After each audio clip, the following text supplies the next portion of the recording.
50% masalah hidup Anda selesai. Jadi tidak peduli, teman-teman, Bapak Ibu yang hadir pada malam hari ini, Anda menempatkan uang menjadi prioritas keberapa dalam hidup Anda, tapi satu hal yang paling penting adalah Anda harus menyelesaikan masalah uang agar 50% masalah hidup Anda dan saya terselesaikan. Selamat malam, saya Ongki Yanto dan senang sekali bertemu dengan teman-teman Bapak Ibu dari Sabang sampai Merauke malam hari ini. Malam hari ini kita akan bicara satu topik yang menarik sekali, itu Financial Revolution in Action. Topik pada malam hari ini saya angkat dari buku saya yang ditulis bersama dengan guru saya, Mr. Tunggas Someringin. Sejak tahun 2011, buku ini terbit dan beredar lebih dari 15 kali cetak lagi dengan penerbit Gramedia Pustaka Utama. Namun sebelumnya, aplaus yang paling meriah dulu untuk MC kita malam hari ini, Bu Yuli. Senang ketemu Anda, Bu Yuli, malam hari ini. Dan teman-teman, sekali lagi sebelum kita mulai, agar teman-teman bisa belajar dengan optimal, maka pastikan pada malam hari ini ada 3 hal yang harus teman-teman dan saya sepakati dan harus kita lakukan bersama-sama. Yaitu A, B, C. Kalau sekali lagi, A, B, C. Hanyalah antusias dalam belajar. Teman-teman, kalau panjang sesi saya dan beberapa sesi sebentar nantinya, ketika teman-teman Anda antusias dalam belajar, maka teman-teman Anda mengaktifkan otak bagian kanan Anda. Dan otak bagian kanan kita bicara tentang musik, irama, termasuk kreativitas. Sehingga kalau teman-teman Anda antusias, maka teman-teman dapat mengaktifkan kreativitas dalam diri Anda, sehingga teman-teman mudah mengubah strategi, tips, dan teori yang saya bagikan menjadi rencana tindakan. Pentingnya A yang pertama atau antusias. Yang kedua, B-nya adalah berpartisipasi. Nah, seperti sahabat-sahabat yang hari ini ketika diminta oleh Bu Yuli tadi untuk mengetik dari kota mana saja Anda berasal, Anda mengetik dari kota mana saja Anda berasal, lalu Ibu Yuli meminta Anda untuk bikin summary, mungkin sebentar Anda bikin summary. Ketika teman-teman Anda terlibat aktif, maka teman-teman Anda akan masuk dalam proses belajar. Sebaliknya, kalau Anda ditanya apapun, Anda diam aja. Diminta berikan respon, Anda diam aja. 15-20 menit, Anda mulai tidur. Karena teman-teman Anda keluar dari proses belajar kita. Jadi sekali lagi teman-teman, semakin Anda sering berikan respon, maka semakin ingat materi pelajaran hari ini, dan semakin Anda pasif, no respon, perlahan Anda keluar dari fokus dan keluar dari proses belajar kita. Dan yang ketiga, C-nya adalah catat jika diperlukan. Jadi saya ulangi sekali lagi, antusias yang pertama, berpartisipasi yang kedua, dan yang ketiga adalah catat jika diperlukan. Inilah 3 hal penting yang teman-teman dan saya harus sepakati bersama sebelum acara ini saya mulai. Dan kalau teman-teman deal, Anda setuju, Anda sepakat, dan siap lakukan 3 hal itu, tolong catat atau tolong ketik di kolom chat, katakan siap. Dan saya mulai poin demi poin pada malam hari ini. Ada yang siap, ada yang setuju, ada yang sepakat, ketik siap, dan kita mulai poin demi poin pada malam hari ini. Terima kasih. Nah teman-teman, Bapak Ibu, beberapa waktu belakangan ini Indonesia dihebohkan oleh satu kasus besar, yaitu tentang robot trading. Tidak ada yang salah dengan robot trading, yang keliru adalah skema Ponzi yang berbalut dengan robot trading. Menurut Anda, kenapa banyak orang yang akhirnya terjebak masuk ke sana, atau beberapa orang mungkin saja akhirnya uangnya tertanam dan lenyap di situ? Menurut teman-teman yang hadir, kenapa banyak orang bisa tergiur, terjebak, atau masuk dalam scam tersebut? Ayo, Anda bisa jawab dulu. Kayak instan, terima kasih. Ya, terima kasih. Literasi keuangan yang minim, mencari keuntungan cepat, instan. Lalu ingin cepat kaya, yang ngerti, ingin cuan cepat, dan sebagainya. Terima kasih atas respon dari teman-teman. Jawaban yang teman-teman sebutkan benar adanya. Salah satu hal yang paling penting atau hal yang paling utama adalah minimnya literasi keuangan. Survei dari berbagai lembaga survei di Indonesia maupun di luar negeri mengatakan bahwa masyarakat Indonesia adalah salah satu masyarakat dengan literasi keuangan yang minim. Sehingga banyak sekali orang yang terjebak dalam scam seperti itu. Oleh karena itu pada malam hari ini, untuk melengkapi literasi keuangan teman-teman Bapak Ibu, dan untuk membebaskan kita dari 50% masalah hidup, kita akan bicara tentang Financial Revolution in Action yang saya angkat atau saya saripatikan dari buku yang saya tulis bersama guru kita, Mr. Tunggas Someringin. Teman-teman, sebelum saya lanjut, ada hal penting dan menarik yang teman-teman dan saya bisa lihat di layar monitor Anda. Dan sekali kalau ini sudah terlihat, ini sudah muncul di layar Anda, teman-teman bisa ngasih jempol dulu, sehingga sehingga saya tahu bahwa Anda bisa melihat slide presentasi saya di layar monitor Anda. Terima kasih. Nah, teman-teman, saya menulis 7 buah buku, 6 diantaranya diterbitkan oleh Gramedia Pustaka Utama, dan 1 diterbitkan oleh Andi Publisher. Kemudian, hal pertama yang ingin saya tes kepada teman-teman, karena kalau bicara kaya, kalau bicara tentang kekayaan, maka satu filosofinya adalah uang tidak bisa dilihat dengan mata, uang harus dilihat dengan pikiran, karena uang adalah sebuah ide.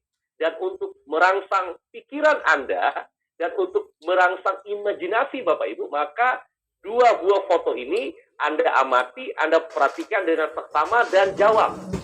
Menurut teman-teman, dari 2 buah foto ini, mana yang senyum saya paling lebar? Apakah foto yang berdua atau foto yang sendiri? Ayo, teman-teman Anda jawab dulu.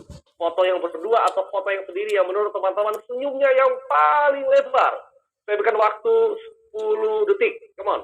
Teman-teman, Anda analisa, Anda observasi, karena ini membantu teman-teman untuk meng-create kreativitas dan daya nalar Anda. 5, 4, 3, 2, 1. Terima kasih atas responnya. 99%. Nah, saya cek dulu ya. Saya cek dulu. Wow, 99% mengatakan bahwa foto yang senyumnya paling lebar adalah foto yang sendiri. Terima kasih atas responnya. Teman-teman, tentu ada kisah dan cerita di balik 2 buah foto ini. Foto yang berdua adalah foto yang diambil nyaris 20 tahun yang lalu.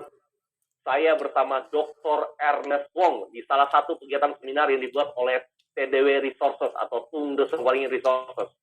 Dan foto yang sendiri tentu foto saya bersama dengan beberapa tim saya. Nah, singkat cerita, teman-teman, Bapak Ibu sekalian, di 21 tahun yang lalu, saya masih bekerja sebagai seorang auditor atau pemeriksa keuangan di salah satu hotel bintang 3 di kota lama saya. Sebelum 9 tahun yang lalu saya hijrah ke kota Jakarta.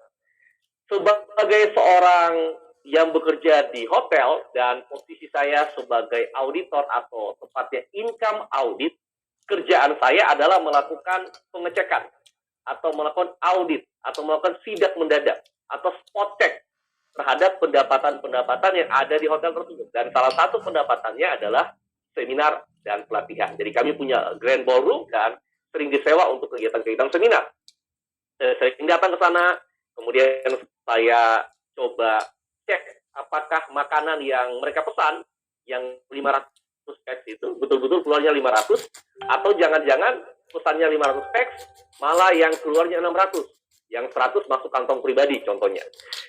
Perjumpaan saya dengan seminar-seminar berlangsung dalam kegiatan proses pengecekan itu. Jadi saya sering lihat acaranya rame, kemudian saya sering tanya kepada panitianya, Mas, kalau kegiatan seminar seperti ini itu bayarnya berapa? Atau tiket masuknya berapa? IO-nya atau penjaganya atau panitia mengatakan kalau di bagian depan itu 1,5 juta, kalau bagian tengah itu 500.000, kalau paling belakang itu sekitar 100-150.000. Karena saya seorang akuntan, maka otak bisnis saya jalan. Nah, saya berhitung kalau 500 orang dikali dengan 500.000 plus minus 250 juta. Gaji saya saat itu adalah 1.750.000. Nah, dalam hati dan pikiran saya, ini kayak benar nih jadi pembicara. Lalu saya tanya kepada panitianya, Mas, kalau saya pengen jadi pembicara seperti yang ada di depan, gimana caranya? Nah, mereka mengatakan, waduh, kami nggak tahu, Pak. Kalau kami tahu, kami juga jadi pembicara. Ya benar juga, kata beliau. Dengan modal Denpek Hotel, akhirnya saya bisa masuk ke ruangan pembicara. Saat break, saat istirahat, saya masuk ke sana dan saya mulai bertanya beberapa pertanyaan, tukar kartu nama, lalu saya dapat nomor telepon para pembicara tadi, dan saya sering SMS kepada pembicara-pembicara tersebut dengan sebuah pertanyaan. Apa sih atau bagaimana caranya saya bisa jadi pembicara seperti mereka? Ada yang jawab, ada juga yang no respon. Namun satu-satunya trainer yang sering menjawab pertanyaan-pertanyaan saya adalah Tung Desem Waringin. Jadi beliau jawab, oh saya punya kegiatan seminar, kata beliau. Seminar judulnya adalah Train the Trainers. Lalu saya jawab statement beliau, kapan Pak diadakan seminar itu? Kalau ada, saya mau ikut dong. Beliau katakan, saya belum punya jadwal, namun kalau saya ketemu jadwal, Anda saya kabari. Kata beliau, waktu berlalu teman-teman, beberapa saat kemudian, di tengah malam, kurang lebih sekitar jam 9, jam 8 malam, ada SMS masuk. Waktu itu BBM belum ada, apalagi WhatsApp. Jadi, SMS masuk, kemudian saya baca SMS itu. Ada kalimat pembuka salam dahsyat. Kegiatan pertama, Train for Firework Trainer, namanya Train for Firework Trainer. Diadakan di Bali, harganya adalah 17,5 juta. Sekitar 20 tahun yang lalu, Bapak Ibu. Dan saat itu, saya shock baca SMS-nya. Saya berpikir mungkin salah ketik, Bapak Ibu. Jadi saya berpikir mungkin nolnya kebanyakan. Jadi 1.750.000, karena kelebihan 1 nol jadi 17,5 juta. Namun ada titik di sana, jadi 17.500.00. Berarti bukan salah nolnya, namun salah uang saya yang kurang, Bapak Ibu. Jadi saya baca kembali lagi SMS itu berkali-kali, dan saya punya 2 pilihan berat dalam hidup, yaitu take it or leave it. Ambil atau abaikan. Ambil atau abaikan. Dalam hati dan pikiran saya berpikir kalau saya ambil, ada kesempatan hidup saya berubah. Namun kalau saya ambil, hari ini saya nggak punya uang. Jadi saya masih tinggal di rumah mertua, istri saya baru selesai melahirkan. Gaji saya saat itu 1.750.000. Harga seminarnya adalah 17,5 juta, 10% dari gaji saya. Jadi gaji saya 1.750.000, hanya 10% dari harga seminar tadi. Saya berpikir berkali-kali, beberapa menit saya diam, Bapak Ibu. Lalu saya berpikir, kalau saya ambil, ada kesempatan hidup saya berubah. Kalau saya nggak ambil, sudah pasti hidup saya nggak berubah. Saya balas SMS itu, saya katakan, Pak, hari ini saya belum punya uang. Tapi tolong saya dibantu. 2 hari lagi, saya janji saya akan transfer uang. Beliau katakan, oke. Lalu SMS saya tutup. Besok paginya saya cari pinjaman, karena saya jarang sekali ngutang. Saya cari pinjaman sekali, pinjam, uangnya dapat, saya transfer, dan saya berangkat ke acara tersebut. Di akhir acara, para peserta diajak foto bersama dengan beberapa pembicara. Salah satu pembicara yang diundang di sana, namanya Dr. Ernest Wong. Nama saya dipanggil, kita panggil peserta berikutnya, Bapak Ongki Poyanto. Saya maju ke depan, sambil jempol di tangan kanan, sambil otak saya berpikir, gimana cara bayar hutangnya. Oleh karena itu, senyumnya kurang lebar. Pesan moral dari cerita ini, teman-teman, Bapak Ibu yang hari ini hadir, walaupun saya nggak lihat wajah Anda, namun Anda yang hari ini hadir, Anda introspeksi diri, Bapak Ibu. Anda hari ini hadir, yang wajahnya cemberut, kurang senyum, muka ditekuk. Anda terindikasi hutangnya belum lunas. Oleh karena itu, tolong senyum yang paling lebar dulu, Bapak Ibu. Anda senyum yang paling lebar dulu. Terima kasih. Nah, teman-teman, satu hal yang paling penting, kalau kita bicara tentang kaya, kita bicara tentang kesuksesan keuangan, kita bicara tentang financial freedom, satu adalah keputusan. Jadi, hal yang paling penting, teman-teman, Anda harus memutuskan. Seperti 20 tahun yang lalu, saya memutuskan untuk mengambil sebuah langkah dan tindakan. Dan keputusan saya 20 tahun yang lalu, hari ini bisa menghasilkan banyak hal dalam hidup ini. Anda lihat di poster bagian kanan, saya memberikan pelatihan lebih dari 100 perusahaan, saya nulis 4 buku bestseller, ada 7 buku yang saya tulis, saya punya 7 sertifikat internasional, 8 kementerian, 50.000 peserta, dan sebagainya karena sebuah keputusan. Nah, teman-teman, saya tanya dulu. Berapa banyak di antara Bapak Ibu yang hadir malam hari ini yang kita mulai dengan berani membuat keputusan? Yang berani buat keputusan, Anda chat, katakan saya dan nama Anda. Kalau saya Ongki, saya katakan saya Ongki. Kalau misalnya nama Pak Putu, ya saya Putu misalnya. Kalau Pak Hasim, saya Hasim. Jadi poin pertama atau langkah awal atau langkah pertama yang teman-teman dan saya harus mulai miliki adalah berani membuat sebuah keputusan dalam hidup Anda. Kita mulai dengan chat, Bapak Ibu. Ayo, Anda yang berani, yang siap buat keputusan, katakan saya, Anda chat, nama Anda di sana. Wow, terima kasih. Teman-teman, poin kedua. Kita akan bahas tentang 4 fase dalam kehidupan ini. Teman-teman, Anda dan saya nggak tahu teman-teman Anda berusia berapa, namun umumnya yang hadir ini usia-usia produktif. Dikatakan bahwa usia 23 sampai 35, nah teman-teman Anda dan saya berada dalam, Anda dan saya seharusnya berada dalam fase pembelajaran finansial. Kemudian pembelajaran kita akan lanjut terus hingga usia produktif kita pada usia 55 tahun. Lewat dari 55 tahun teman-teman, Anda dan saya punya 4 pilihan atau Anda dan saya punya 4 ending dalam hidup kita. Kita bicara tentang happy ending, dan kita bicara tentang sad ending. Karena setelah usia 55 tahun, usia produktif kita tidak lagi ada di sana, maka Anda dan saya, satu, Anda bisa happy ending. Yang kedua adalah Anda dalam kondisi yang tidak pasti, memasuki masa pensiun. Yang ketiga, Anda dalam kondisi sad ending. Kenapa ada orang yang happy ending, ada orang yang sad ending? Itu yang kita bahas pada malam hari ini. Nah, teman-teman, poin yang berikutnya adalah ketika teman-teman dan saya bicara tentang finansial, maka langkah yang paling utama dan yang paling penting, kita sepakati dulu tentang satu definisi yang namanya kaya. Nah, ketika 2011 saya nulis buku ini, 10 tahun yang lalu, 11 tahun yang lalu, nah banyak orang yang bertanya, Pak Ongki, apakah Anda sudah kaya? Tentu tidak waktu itu. Ya, Pak Ongki, apakah Anda sudah financial independent, financial freedom? Tentu belum saat itu. Nah, namun saya mengerti tentang poin-poin ini, dan 10 tahun kemudian, saya bisa membuat transformasi dalam keuangan saya, sehingga saya masuk pada satu fase yang disebut dengan financial independent, di mana saya tidak perlu bekerja, saya punya passive income yang bisa memenuhi kebutuhan hidup saya sehari-hari, bukan memenuhi gaya hidup saya. Kalau bicara tentang gaya hidup, berarti Anda berada pada financial freedom.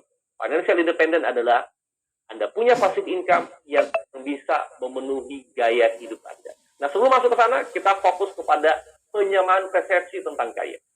Anda sering dengar kata kaya, Anda sering dengar dan punya cita-cita tentang punya kekayaan lebih, namun jarang sekali Anda dan saya paham dan mengerti detail apa sih arti kaya. 2 definisi, teman-teman. Poin yang pertama, saya ambil dari majalah Forbes yang mengatakan bahwa kaya adalah apabila teman-teman dan saya memiliki penghasilan 1 juta US dollar setiap tahunnya, atau kurang lebih sekitar 14 miliar setiap tahun, tergantung kurs rupiah dan dolarnya, plus minus sekitar 14 miliar setiap tahun. Itu Anda dikatakan kaya. Lalu definisi yang kedua yang menarik adalah kaya menurut Robert T. Kiyosaki, seorang penulis buku bestseller tentang personal finance, mengatakan bahwa kaya adalah kemampuan bertahan hidup dengan standar hidup yang sama tanpa perlu bekerja. Saya ulangi sekali lagi ya. Kaya menurut Robert T. Kiyosaki adalah kemampuan bertahan hidup dengan standar hidup yang sama tanpa perlu Anda bekerja. Artinya, kalau hari ini, contohnya, saya standar hidupnya adalah 10 juta rupiah per bulan. Atau pengeluaran saya secara rutin bulanan di angka 10 juta. Ketika saya bisa menghasilkan 10 juta rupiah tanpa perlu bekerja, artinya dari passive income saya, maka saya dikategorikan kaya.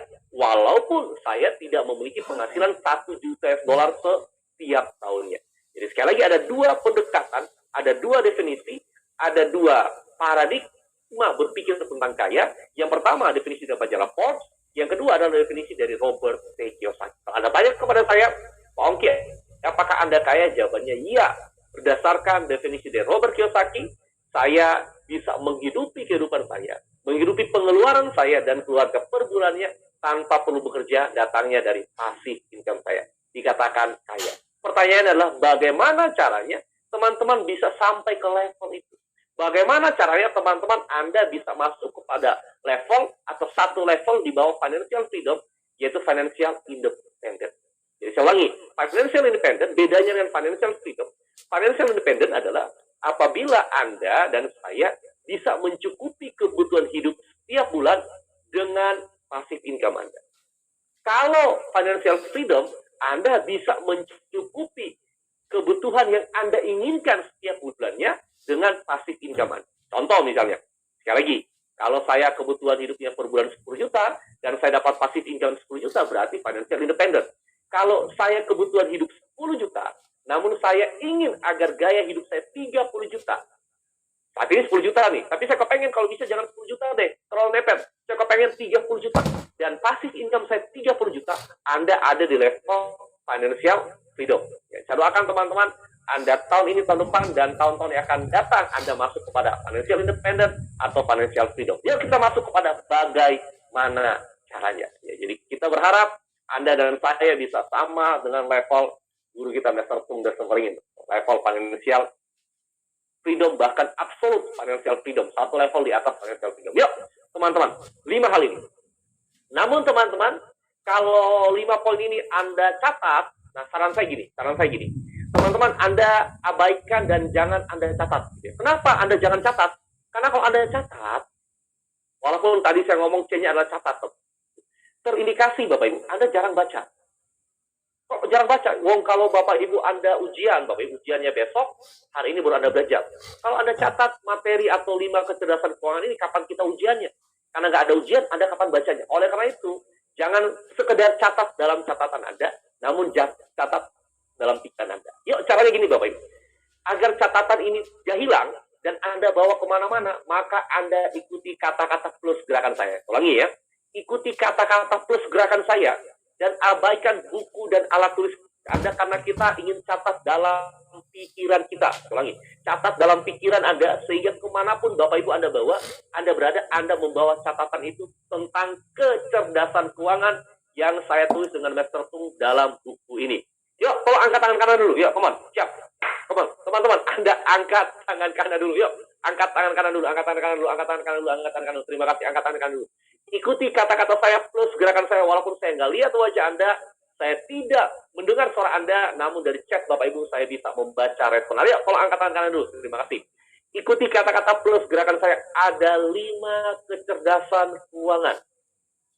Yang pertama, punya ilmu. Mohon maaf Bapak Ibu, mohon maaf.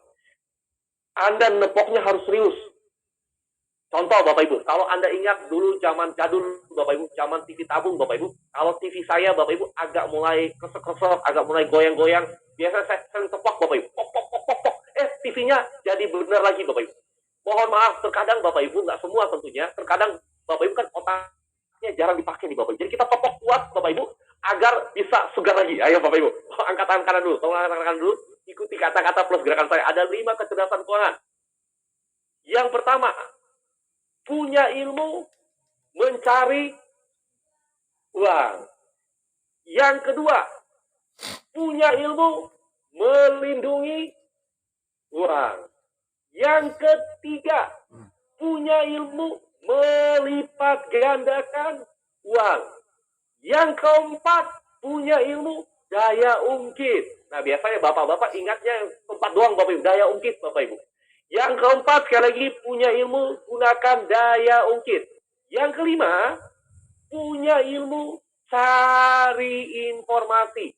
Saya ulangi sekali lagi, dan kita ulangi sekali lagi Bapak Ibu. Gini, catatannya Anda simpan dulu, ikuti gerakan plus kata-kata saya, sehingga Bapak Ibu Anda nyatakan dalam pikiran Bapak Ibu, kemana-mana Anda bawa catatan itu. Yuk, sekali lagi Anda siapkan, tinggalkan catatan Anda dulu sementara. Kita fokus kepada poin ini Bapak Ibu. Ini adalah titik tolak Bapak Ibu, dan saya bicara tentang kaya, bicara tentang literasi keuangan, bicara tentang kecerdasan keuangan. Yuk, sekali lagi, lalu Bapak Ibu Anda cek di sana. Ada 5 kecerdasan keuangan. Yang pertama, punya ilmu mencari uang. Yang kedua, punya ilmu melindungi uang. Yang ketiga, punya ilmu melipat gandakan uang. Yang keempat, punya ilmu gunakan daya ungkit. Yang kelima, punya ilmu cari informasi. Saya berikan waktu 1 menit Bapak Ibu, Anda tolong chat di kolom chat 6 atau 5 kecerdasan keuangan. Ya, 5 kecerdasan keuangan. Silakan Bapak Ibu. 5 kecerdasan keuangan. Ayo, come on. 5 kecerdasan keuangan. Silakan. 3, 2, 1. Silakan Bapak Ibu. 5 kecerdasan keuangan. Terima kasih. Teman-teman, Bapak Ibu, yuk kita masuk satu persatu dari 5 poin ini ya. Kita masuk satu persatu dari 5 kecerdasan keuangan ini. Nah, teman-teman, poin yang pertama, kita bicara tentang bagaimana caranya teman-teman Anda mencari uang. Menurut saya, Bapak Ibu, uang hanya datang dari 2 hal ini. Ya, ulangi ya. Uang hanya datang dari 2 poin ini. Yaitu Anda kuasai langit dan Anda kuasai bumi. Ulangi sekali lagi ya. Menurut saya uang hanya datang dari 2 hal ini. Anda kuasai langit dan Anda kuasai bumi. Langit kita bicara tentang 2. Kita bicara tentang digital marketing, kita bicara tentang paper asset. Apakah itu saham, apakah itu kripto, apakah itu reksadana dan turunannya. Bumi kita bicara 2. Kita bicara tentang bisnis dan bicara tentang properti. Jadi sekali lagi teman-teman, kalau Anda dan saya tak Gimana cara mencari uang atau menghasilkan uang? Tentu ada banyak cara, Bapak Ibu. 4 ini yang paling umum, yaitu Anda punya bisnis, Anda bisa menguasai digital marketing, atau Anda punya paper asset, atau Anda bermain di properti. 4 hal ini yang teman-teman bisa mulai pikirkan, lalu mulai Anda analisa. Ya, kalau saya tanya dulu, dari 4 tadi, teman-teman atau Bapak Ibu, Anda lebih tertarik belajar yang mana? Apakah bisnisnya, apakah propertinya, apakah digital marketingnya, atau apakah paper aset atau sahamnya, atau semuanya, Bapak? Ayo silakan Anda cek dulu. Yuk. Mana yang teman-teman Anda ingin pelajari, gitu ya? Apakah bisnisnya, apakah yang kedua adalah sahamnya, atau yang ketiga adalah propertinya, atau yang keempat adalah digital marketing. Nah, apapun pilihan Anda, ini salah satu hal yang teman-teman Anda harus mulai pikirkan. Saya ikut satu kegiatan yang mengubah hidup saya, terutama secara finansial. Sesudah ikut Trend for Financial Trainers adalah kegiatan Financial Revolution. Jadi, sekitar 15 atau 14 tahun lalu, kegiatan ini masih dibuat di Puncak. Kurang lebih sekitar 3 hari 2 malam. Bayarannya adalah 7,5 juta. Lalu di sana teman-teman saya datang, saya ikut, dan saya praktekkan. Beberapa hal yang saya bahas adalah beberapa poin yang dibahas oleh guru saya, Mr. Sumbering, dalam kegiatan seminar.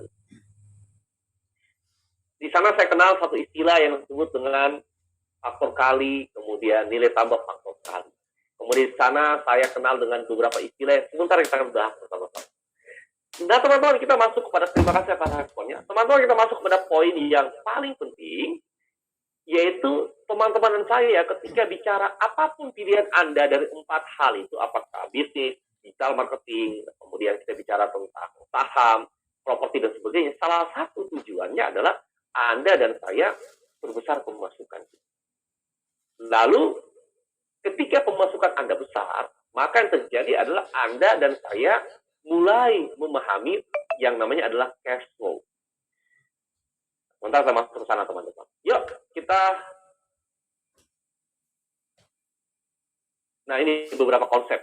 Ini beberapa konsep dasar. Kalau kita masuk pada cash flow, ini beberapa konsep dasar. Nah, saham tentunya teman-teman Anda tahu ada 2 pilihan. Anda bisa trading atau Anda investing. Pilihan bagi teman-teman. Nah, saya bukan seorang trader. Saya investing.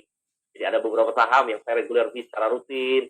Kemudian walaupun dia turun, saya beli lagi. Dia naik, tetap saya beli pada tanggal tertentu. Di bulan setiap bulannya saya akan masuk ke sana. Jadi saya masuk pada investing.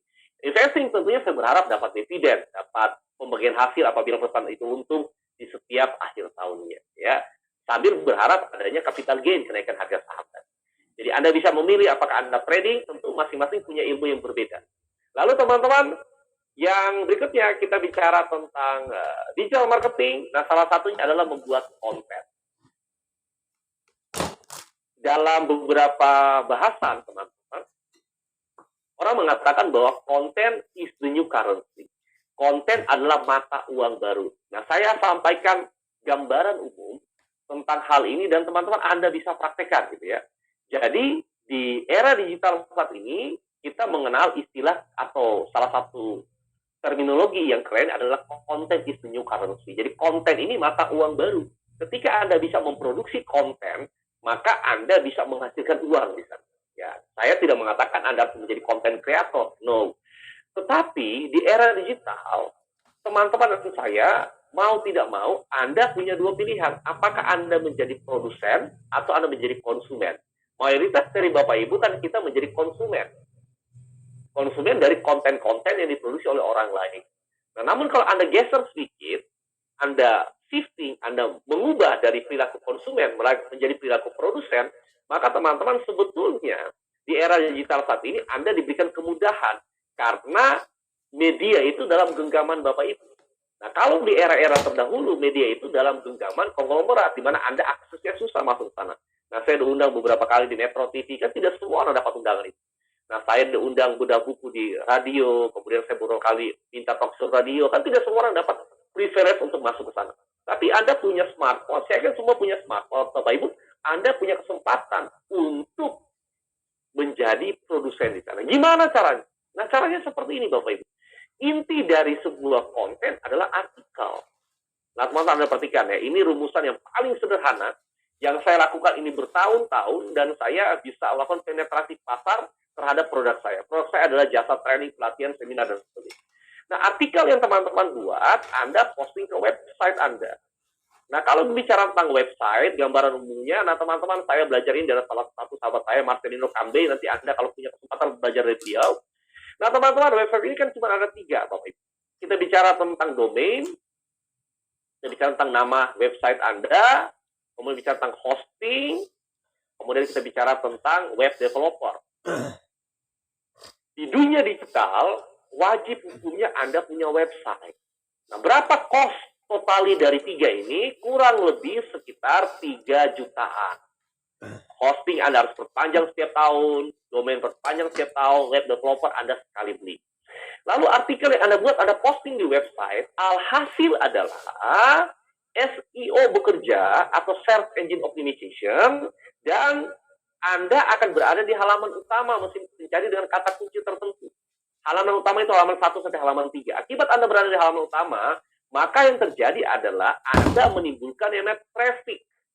Kalau toko di dunia offline, toko Anda ada di jalan Sudirman, toko itu nggak mungkin pindah. Tapi kalau toko di dunia maya, adanya di bukan jalan utama, tapi bisa berpindah ke jalan utama. Jalan utama itu di dalam dunia website adalah ada di halaman 1 sampai halaman 3 dengan kata kunci tertentu. Karena 70% orang hanya melihat halaman 1 sampai halaman 3. Akibat ini terjadi, akibat adanya traffic, maka muncul sales, penjualan. Lalu artikel yang sama, Anda juga bisa posting kemana? Anda bisa posting ke sosmed Anda. Ya, sosmed ini kita urutkan begitu banyaknya. Kita bicara tentang Facebook, kita bicara tentang LinkedIn, kita bicara tentang Twitter. Ini karakter teks. Lalu artikel yang sama, teman-teman, Anda bisa buat video. Video ini, teman-teman, Anda bisa posting kemana? Anda bisa posting ke sosmed yang karakternya video. Apa saja? Anda dan saya bicara tentang YouTube. Anda dan saya bicara tentang yang berikut adalah Instagram. Saya bicara tentang TikTok. Ya. Namun Anda jangan tanya ke saya, Pak Ongki, kalau begitu di TikTok, apakah Tante Lala membuat artikel? Ya nggak juga, Bapak Ibu. Nah, Tante Lala ini tetangga di salah satu tempat kos saya, gitu. Tetangga tempat kos saya, gitu. Saya punya satu tempat kos yang rumahnya dekat dengan Tante Lala. Nah, teman-teman, Bapak Ibu, kita kembali ke poin kita. Ini yang harus teman-teman lakukan. Akibat satu siklus ini, maka sales akan terjadi. Inilah yang teman-teman harus lakukan kalau kita bicara tentang hubungan dengan digital marketing. Ya, kita lanjut, teman-teman, yuk. Kemudian poin yang berikutnya, teman-teman, Anda dan saya masuk kepada properti. Ya, jadi kita bicara tentang bisnis. Nah, sebentar saya jelaskan in detail. Saham tadi ada 2 pilihan. Digital marketing sudah saya jelaskan kerangka logikanya, kerangka dasarnya, kerangka yang Anda lakukan. Kemudian yang ketiga, yang keempat kita bicara tentang properti. Nah, properti ini, teman-teman, Bapak Ibu sekalian, kalau dalam dunia properti salah satu menarik, teman-teman. Kenapa? Karena Pak Sofian Jalil, Menteri Agraria dan Tata Ruang, mengatakan bahwa properti itu rata-rata sekali lagi ya, naiknya 17% setiap tahun. Kemudian Pak Hari Gani, ini salah satu proyek properti saya dengan Meta Tunggal Sumeri, ini tanah sekitar 4 tahun yang lalu ya. Tanah ini berupa masih semak belukar dan seterusnya ya. Lalu saya dan grup Meta Tunggal Sumeri ini salah satu orang yang membimbing saya. Gitu. Jadi kita ada satu grup developer, kemudian kita bangun pohon di Nusa Dua Bali. Ini sudah selesai, sudah serah terima dan sebagainya. Ini, teman-teman, ringkasannya 3M. Kalau bicara properti itu, teman-teman, 3M yang harus Anda pastikan akan bisa memiliki Anda kuasai. M yang pertama, menemukan properti terbaik. M yang kedua, mendanai. M yang ketiga, menjual. Saya ulangi ya kan. Kalau kita bicara tentang properti, maka 3M ini harus teman-teman miliki. Punya ilmu menemukan, punya ilmu mendanai, dan punya ilmu menjual. Ya. Kita bedah satu persatu dulu, teman-teman. Kita bedah satu persatu ya. Punya ilmu menemukan, mendanai, dan menjual. Kalau bicara tentang menemukan, maka kata kuncinya adalah beli dan untung. Saya ulangi ya. Beli dan untung. Kok bisa beli dan untung? Karena Anda membeli di bawah harga pasar. Anda membeli under value atau di bawah harga pasar. Kok ada orang yang mau jual di bawah harga pasar? Ya tentu tergantung masing-masing orang. Intinya adalah BU atau butuh uang. Kuncinya adalah lokasi terbaik. Nah, teman-teman, kalau kita bicara tentang lokasi, maka lokasi itu dibagi dua bagian. Ini saya hapus dulu nih, Bapak Ibu ya. Lokasi itu dibagi dalam dua bagian. Lokasi yang pertama, atau dalam istilah properti, kita kenal dengan istilah lokasi yang sunset. Lokasi yang kedua adalah lokasi yang sunrise. Apa sih bedanya sunset dan sunrise? Lokasi yang sunset ada lokasi yang seperti matahari yang sudah mau terbenam. Karena dalam dunia properti ada 6L, Bapak Ibu. Ya, lokasi, lokasi, lokasi, lagi-lagi lokasi. Jadi lokasi kunci keberhasilan Anda. Jadi kalau Anda, poin yang pertama adalah menemukan, maka teman-teman harus bisa menemukan lokasi terbaik.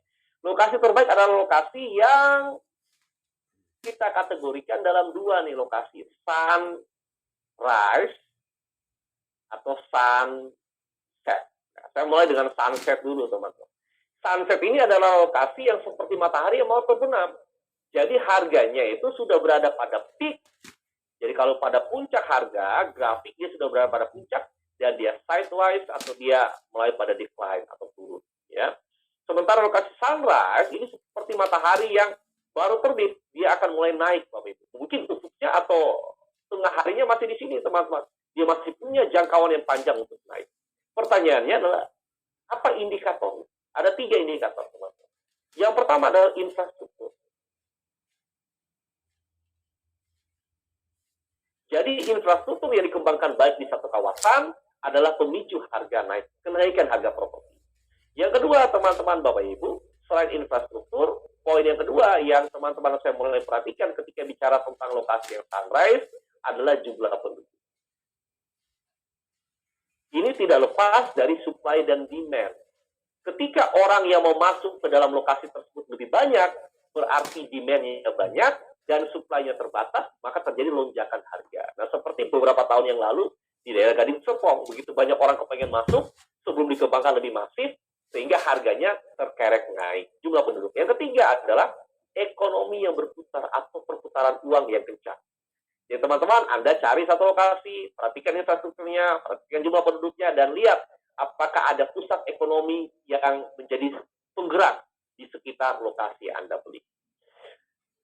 Poin yang pertama, teman-teman, saya sudah selesaikan yang namanya adalah menemukan. Jadi temukanlah properti under value, di mana orang itu BU dan dia beli propertinya. Contoh misalnya, properti saya yang pertama itu sebuah rumah yang hanya ada 2 kamar, dijual oleh seorang dokter yang suaminya atau sang dokter ini sudah berangkat untuk ambil spesialis. Jadi ada spesialis anestesi, kemudian istrinya sudah 1,5 tahun ninggalin suaminya pergi sendiri, Bapak Ibu dia agak gelisah juga dengan anaknya karena rumahnya belum laku-laku, dan dia jual di bawah harga. Kemudian properti saya yang kedua itu sebuah tempat kos, operation bank itu harganya 450 juta, saya belinya 350 juta. Karena ada seorang ibu yang mau pensiun, Bapak Ibu. Jadi properti ini dia pinjam ke BPR, nah saya juga nggak ngerti kenapa dia bisa pinjam ke BPR dengan tenor 5 tahun dan bunganya cukup tinggi, sehingga ketika saya ambil alih properti itu, saya pindahkan ke bank yang lain, lalu tenornya saya tarik jadi 15 tahun ya, karena usia saya waktu masih muda, sehingga cicilan per bulannya bisa mengcover biaya bunga dan biaya pokok dari properti tadi. Jadi Anda cari yang under value. Lalu teman-teman, Bapak Ibu, yang berikut kita bicara tentang mendanai. Nah, pendanaan kan macam-macam, Bapak Ibu. Pendanaan itu Anda bisa menggunakan dana pribadi, Anda bisa menggunakan skema perbankan, dan sebagainya. Lalu Anda harus punya ilmu kapan waktu yang tepat untuk menjual properti. Apakah Anda sebagai seorang flipper? Nah, flipper itu Anda beli, renovasi, dan jual. Atau Anda sebagai investor, Anda beli, Anda sewa-sewakan, dan sebagainya. Anda jarang jual. Lalu teman-teman, poin yang berikutnya adalah Anda melindungi uang. Jadi saya ulangi ya. Yang pertama poin yang pertama teman-teman adalah Anda dan saya punya ilmu menghasilkan uang, sudah dibahas, datang dari 4 tadi. Lalu yang kedua adalah melindungi uang. Nah teman-teman, Bapak Ibu, kalau kita bicara tentang melindungi uang, maka pengertian akan cash flow ini menjadi penting. Dalam financial revolution in action, nah saya bicara tentang 3 cash flow. Ya, ini diajarkan oleh Mr. Tunggal Semeringin. Nah, beliau sampaikan bahwa ada 3 hal, yaitu cash flow orang miskin, cash flow kelas menengah, dan cash flow orang kaya. Ulangi ya, cash flow orang miskin, cash flow kelas menengah, dan cash flow orang kaya. Tidak peduli Bapak Ibu, berapa besar penghasilan Anda setiap bulan. Tapi kalau arus uang Anda seperti ini dikatakan miskin. Artinya, Anda dapat uang berapapun, segera Anda habiskan, tanpa Anda sisakan, maka Anda dikategorikan miskin. Anda dapat 10 juta yang habis, Anda dapat 20 juta yang habis, Anda dapat 30 juta yang habis, Anda dikategorikan miskin. Anda dapat 100 juta, 100 jutanya pun habis, dikategorikan miskin. Ya, lalu teman-teman harus kasih yang kedua, nah sebelum masuk ke sana, ini orang fokusnya banyak kemana? Banyak ke lifestyle. Anda lihat yang kiri ini Mark Zuckerberg, yang kanan ini kalau teman-teman saya remind lagi atau kita tarik mundur, teman-teman Anda tentu masih ingat kasus First Travel gitu ya. 2 orang owner First Travel yang menggunakan banyak dana jamaah untuk gaya hidup mereka. Jadi kita bicara fokus hidup Anda. Apakah fokus hidup Anda adalah untuk menunjukkan bahwa Anda kaya, atau fokus hidup Anda adalah membangun kekayaan itu sendiri. Jadi itu hal yang berbeda. Anda fokusnya pada wealth style atau Anda fokusnya pada lifestyle. Anda bangun aset atau Anda membangun gaya hidup Anda. Ya teman-teman, Anda cek dulu ya. Kalau teman-teman diminta memilih, Anda pilihnya mana? Wealth style atau lifestyle? Yuk, saya berikan waktu 5 detik. Anda cek dulu. Wealth style atau lifestyle? 5 detik ya teman-teman. Anda cek dulu. 5 detik. Anda pilihnya mana? Anda fokus kepada membangun kekayaan Anda atau fokus pada membangun gaya hidup Anda. Nah teman-teman, yang kedua adalah cash flow kelas menengah. Kelas menengah ini yang banyak orang terjebak di sini. Ingin kelihatan kaya, tetapi tidak kaya juga. Kenapa? Karena definisi kaya yang tidak tepat dalam benak dan persepsi mereka. Orang-orang kelas menengah ini adalah orang-orang yang terjebak dalam liabilities. Terjebak dalam cicilan yang konsumtif, bukan cicilan yang produktif. Nah, kalau teman-teman Anda tanya, Pak Ongki, Anda punya utang nggak? Saya punya utang, tapi saya punya utang ke propertinya. Walaupun tahun lalu saya baru lunasi satu utang saya di satu bank, tahun ini saya pun bayar setengah dari pokok saya. Jadi saya narik tenornya panjang, Bapak Ibu. Kemudian saya setiap tahunnya itu top up untuk pembayaran pokoknya. Jadi tenornya saya tarik 15 tahun, ya ada 20 tahun. Kemudian ada rezeki, saya bayar pokoknya. Ada rezeki, saya bayar pokoknya. Nah, pertama masa pandemi. Orang bertanya, Pak Ongki, saat masa pandemi ini, investasi apa yang bagus? Atau yang kedua adalah bisnis apa yang bagus? Ya tentu bisnis yang bagus adalah bisnis yang Anda jalankan. Namun kalau saya pribadi, di tengah ketidakpastian, maka saya memilih yang pasti. Apa yang pasti sih? Bunga hutang. Jadi contoh ya, kalau tentu Anda macam-macam Bapak Ibu. Kalau saya di Bank BTN itu bunganya 13,5%. Itu bunganya sudah pasti. Daripada saya buka bisnis yang tidak pasti, mending uang bisnis saya ini saya bayarkan bunga yang pasti. Karena di tengah pandemi, beberapa tidak pasti tentunya. Nah, ini pilihan bagi saya. Jadi saya bagi 3 teman-teman. Kalau kita bicara tentang skema keuangan, saya bagi 3. Satu adalah uang masa lalu. Yang kedua, uang saat ini. Yang ketiga, uang masa depan. Ya, saya ulangi ya. Uang masa lalu, uang saat ini, atau uang masa depan. Jadi konsep saya adalah ketika saya punya uang, maka saya akan alokasikan dari 3 tadi. Uang masa lalu adalah saya tabung, kemudian tabungan itu menjadi banyak, dan tabungan itu saya akan bayar pokok dari pinjaman saya masa lalu. Nah, sehingga saya sudah lunasi satu bank, tahun ini saya lunasi setengahnya. Saya usahakan tahun depan lunasi lagi, satu bank. Jadi ada uang untuk tabung, dan saya lunasi hutang masa lalu. Saya sebut uang masa lalu. Ya, yang kedua adalah uang saat ini. Jadi saya untuk biaya hidup dan sebagainya. Lalu yang ketiga adalah uang masa depan. Uang masa depan ada dana cadangan gitu. Anda belajar detail ini dari Mr. Tung Desemberingin. Nah, beliau ahlinya, teman-teman. Saya tercerahkan dari satu kegiatan seminar judulnya Financial Revolution. Nah, beliau sampaikan ini secara gamblang dan begitu menarik. Jadi intinya, saya bagi dalam 3 tadi.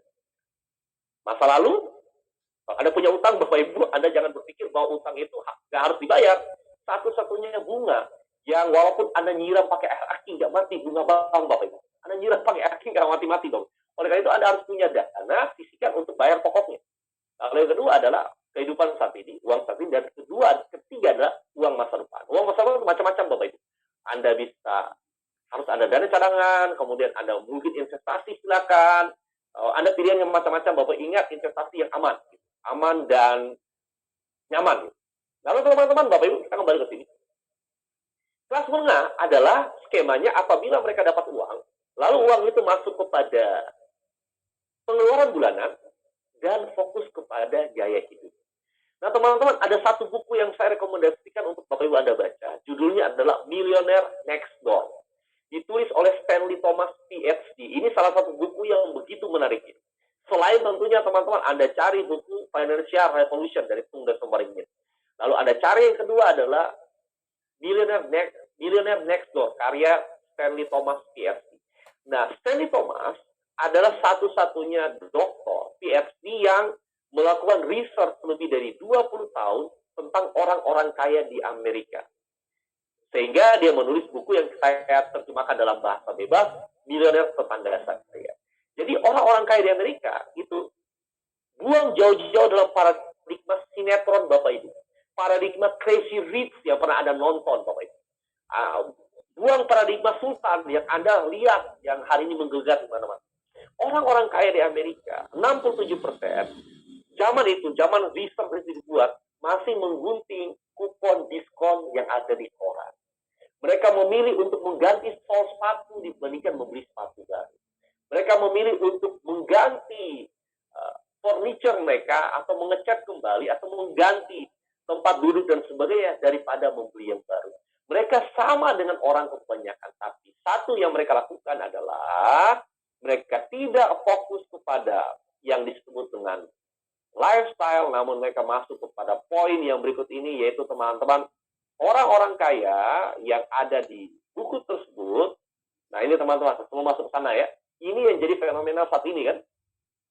Ada tempat penyewaan tas branded, lalu di foto dan di-upload. Dan bahkan teman-teman, Anda bisa sewa jet pribadi, Anda cuma nongkrong foto doang. Jadi Anda jangan berpikir dia terbang. Cuma nongkrong foto di sana. Ya, kemudian ini begitu banyak tempat penyewaan yang hanya untuk nampang keren di sosial media. Dan ini terjadi, realitanya terjadi dalam kehidupan kita sehari-hari. Orang-orang ini fokus pada lifestyle. Lagi, orang ini fokus pada lifestyle. Nah, banyak yang terjebak dalam pinjol dan sebagainya. Ya. Nah, teman-teman, Bapak Ibu sekalian, yang berikut, nah ini, arus kas orang kaya. Yang ketiga ya. Jadi orang kaya, pokoknya kaset. Jadi ketika dia dapat uang, tentu dia butuh biaya hidup. Tetapi selebihnya mereka begitu sangat irit dan mereka membangun aset mereka. Apakah dalam bentuk tabungan, dalam bentuk properti, dalam bentuk reksadana, saham, atau royalti, dan seterusnya. Ya teman-teman, Anda perhatikan. Sampai di sini, ketika kita bicara yang kedua adalah melindungi uang Anda, maka satu konsepnya. Konsepnya adalah teman-teman, Anda tolong angkat tangan kanan dulu. Yuk, Anda tolong angkat tangan dulu. Angkat tangan dulu, angkat tangan dulu. Angkat tangan kanan dulu. Yuk.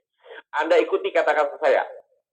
Hemat artinya, atau saya ulangi, melindungi uang artinya, uang masuknya gampang, keluarnya susah Bapak Ibu. Jadi Anda tolong hemat. Jadi langkah kedua, Anda harus perkecil pengeluaran Anda.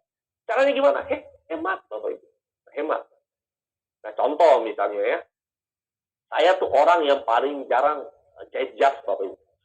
Kenapa? Karena saya pernah jahit jas Bapak Ibu. Satu jas saya yang saya jahit di Indonesia Bapak Ibu, saya bisa dapat 10 di Singapura Bapak Ibu. Nah saya kaget Bapak Ibu. Datang ke Singapura Bapak Ibu, wah jasnya murah banget Bapak Ibu. Ya murah banget bukan tagline dari salah satu influencer Bapak Ibu. Jadi 10 jas yang ada di sana Bapak Ibu bisa dapat satu di Indonesia. Yang terjadi adalah saya berpikir ngapain saya jahit. Jahit betul, Anda lebih pas di badan, lebih fit kelihatannya. Ya tapi beda-bedanya dikit baru tapi harganya beda jauh buat apa. Jadi sekali lagi teman-teman, yuk Anda fokus kepada yang disebut dengan lifestyle, bukan lifestyle. Kita kembali ke sini. Apa yang terjadi teman-teman? Nah contoh misalnya ya, ketika saya dapat uang, nah saya bangun bisnis yang namanya laundry coin, beli franchise di The Daily Wash. Kemudian saya punya beberapa cabang di situ. Kemudian dapat penghasilan setiap bulannya.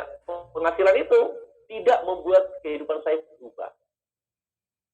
Jadi ya, kehidupan tetap sama, gaya hidupnya tetap sama. Yang terjadi adalah uang tadi saya putar lagi, gulung lagi, berikan aset yang baru, berikan tanah. Kemudian tanah itu kita bangun lagi, jadi laundry yang baru dan sebagainya. Sehingga ketika aset saya memberikan saya imbal hasil, ulangi ya, ketika aset saya memberikan imbal hasil kepada saya, asetnya memberikan imbal hasil yang ketiga ya, income saya naik, gaya hidup saya tidak berubah, uang tadi saya kembalikan membangun aset. Dan kalau Anda cukup tekun memutar ini, maka inilah siklus yang membuat Anda bisa kaya. Inilah konsep yang teman-teman sering dengar, angsa bertelur emas. Anda punya seekor angsa, ada telurnya, Anda tidak makan telurnya, Anda petaskan dia, Anda punya 2 angsa. 2 angsa itu bertelur, Anda tidak makan telurnya, Anda tidak jual angsanya, Anda tidak potong, karena Anda tidak tergiur dengan membangun gaya hidup atau membangun apa yang tampak di mata orang lain, namun Anda fokus apa yang tampak di kantong Anda, sehingga teman-teman Anda terus bisa membangun aset ini. Nah teman-teman, yang kedua, perkecil pengeluaran Anda. Anda kembalikan masuk ke aset Anda. Yuk, ini beberapa poin untuk perkecil pengeluaran Bapak Ibu. Anda pasti ngerti antara needs dan wants. Needs adalah keinginan, kebutuhan, wants adalah keinginan. Anda harus pisahkan. Contoh ya.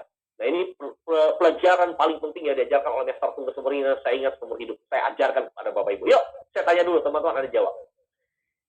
Kalau makan, ayo makan, apakah kebutuhan atau keinginan? Ayo teman-teman, Anda jawab dulu. Makan, apakah kebutuhan atau keinginan? Tolong dijawab. Yuk, teman. Bapak Ibu, makan, apakah kebutuhan atau keinginan? Makan, makan. Oke, 5, 4, 3, 2, 1. Close. Makan, tergantung Bapak Ibu. Makan itu belum tentu kebutuhan. Makan di restoran tertentu, makan makanan tertentu bisa jadi keinginan. Jadi makan belum tentu kebutuhan, belum tentu keinginan, tergantung. Yang kedua, pakaian. Ayo, pakaian, kebutuhan keinginan. Ayo teman-teman, Anda jawab dulu. Pakaian, kebutuhan keinginan. Iya, iya good.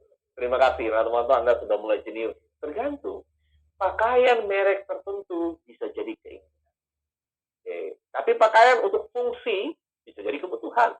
Pakaian untuk dengan merek tertentu itu bisa jadi keinginan. Ya teman-teman, jadi poin yang pertama, Anda harus mulai pastikan Anda memisahkan kebutuhan keinginan. Teman-teman, Anda beli barang, tanya dulu kebutuhan keinginan. Ya. Kemudian yang kedua, memperkecil pengeluaran konsep hutang. Pastikan teman-teman Anda harus mengerti bahwa hutang ada 2, hutang konsumtif dan hutang produktif. Hutang untuk memenuhi gaya hidup Anda misalnya contoh ya, Anda beli mobil baru dengan cicilan, saya nggak mengatakan jangan. Tapi kalau mobil lama Anda masih berfungsi, Anda ganti dengan tujuan bukan untuk meningkatkan produktivitas Anda, tapi meningkatkan gengsi Bapak Ibu, bisa jadi itu keinginan. Jadi ketika Anda beli sebuah barang, Anda amati, analisa, perhatikan, tanya kebutuhan, keinginan. Lalu kalau Anda berhutang, pastikan hutang itu adalah hutang yang produktif. Satu-satunya yang teman-teman bisa hutangi, kalau menurut saya, satu-satunya adalah properti. Ya. Satu-satunya adalah properti. Kenapa? Karena kalau teman-teman Anda analisa, Anda perhatikan, kenaikan harga properti ya, itu lebih tinggi dibandingkan kenaikan suku bunga Anda. Kenaikan harga properti itu lebih tinggi dibandingkan kenaikan suku bunga. Ya, bunga itu cara bunga, saya bicara tentang waktu kan. Kalau teman-teman hari ini Anda pinjam, Anda misalnya ya teman-teman, Anda KPR katakanlah ya. Ini sekali lagi teman-teman, bagi teman-teman yang memilih untuk tidak gunakan riba, Anda bisa cari bank-bank yang tidak menggunakan konsep ini gitu ya. Lalu teman-teman, sekali lagi, misalnya contoh, Anda beli sebuah rumah, harganya 500 juta. Ini contoh ya, gambaran kasarnya. Lalu tenornya katakan 15 tahun. 15 tahun. Saat ini misalnya, tentu bunga itu kan, sekali lagi, KPR itu kan ada bunga promo gitu ya. Ada bunga promo yang hanya 5%, akan 4%, ya. Namun sudah itu bicara tentang floating rate. Nah, namun di awal-awal ini kan ada bunga promo nih. Namun kalau dia pun naik, saya jamin itu mentok-mentok, tergantung banknya sekali lagi ya, antara 9 sampai 13% per tahun. Ya. Kalau sekarang dia 5, itu naiknya 9 sampai 13% per tahun. Harga rumah, Bapak Ibu. Kalau hari ini 500 juta, 15 tahun yang akan datang, nggak mungkin harganya 1M. Pasti lebih, Bapak. Rata-rata, ya sekali lagi, rata-rata lebih. Ya mungkin 1,5, mungkin 2, dan sebagainya, 15 tahun yang akan datang. Teman-teman perhatikan.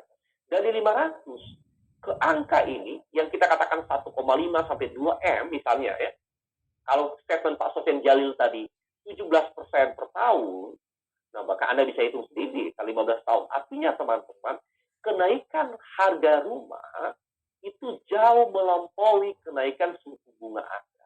Jadi salah satu yang teman-teman bisa hutangi secara rutin adalah Anda hutang yang produktif, yaitu Anda hutang di properti. Ini ide saya. Teman-teman, Anda mau ikut, silakan, risiko tanggung masing-masing. Tapi properti kan risikonya ini. Yang berikut, menabung. Nah, kadang-kadang orang tuh menabung dari sisa. Nah, Anda dan saya menabungnya beda. Menabungnya dari hasil awal Anda. Contoh misalnya ya, ini saya sampaikan kepada Bapak Ibu, apa yang saya lakukan, Anda nyontek silakan, Anda nggak mau juga nggak apa-apa. Nah, kalau saya pribadi, nabungnya dua, Bapak. Nabungnya dua, ya, nabungnya dua. Kita nabung yang disebut dengan spiritual, spiritual. Yang kedua, kita nabung yang kita sebut dengan nabung yang duniawi. Duniawi. Nah, spiritual itu artinya begini. Ketika saya dapat pendapatan, gitu, di awal bulan, ketika saya dapat pendapatan, maka 3 hal yang saya lakukan. Satu, saya langsung transfer ke ibu saya. Dapat uang, transfer ke ibu. Poin pertama. Yang kedua, saya akan amal.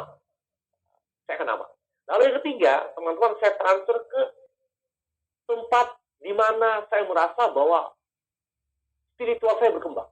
Nah, kalau teman-teman Anda yang Kristen mungkin disebut dengan persepuluhan, silakan. Anda yang Muslim disebut dengan sedekah, monggo, dan seterusnya. Jadi intinya adalah, teman-teman ketika kita bicara tentang nabung, maka Anda dapat uang. Jangan nunggu sisanya, Bapak Ibu. Tetapi dari hasil pertama yang Anda dapatkan itu, Anda langsung bagi. Kalau orang tua Bapak Ibu masih ada, silakan Anda transfer ke beliau, seberapapun yang Bapak Ibu ada ikhlas. Kemudian ke kegiatan, misalnya di masjid, ada pembangunan masjid dan sebagainya, di gereja silakan. Kemudian Anda mau amal di panti asuhan, monggo silakan. Lalu yang berikutnya adalah Anda tabung. Tabung untuk diri Anda. Nah, tabungan ini, kalau bagi saya, ini merupakan salah satu dana cadangan saya. Jadi dana cadangan itu umumnya 3 bulan. Ya, 3 bulan artinya gini. Misalnya contoh ya, contoh aja. Pengeluaran saya setiap bulan itu katakan 10 juta. Lalu tambah pinjaman saya yang lain, misalnya 30 juta, contoh ya. Berarti saya harus punya dana cadangan paling minim itu adalah 90 juta. Jadi saya harus mencadangkan apabila situasi memburuk, tidak terkendali dan sebagainya, saya masih bisa hidup dan keluarga, plus masih bisa membayar beban hutang dan sebagainya selama 3 bulan. Ini level paling dasar. Namun disarankan agar lebih nyaman adalah 6 bulan. Jadi kalau Anda pengeluaran per bulan dan sebagainya itu 30 juta, dikali 6, 120 juta.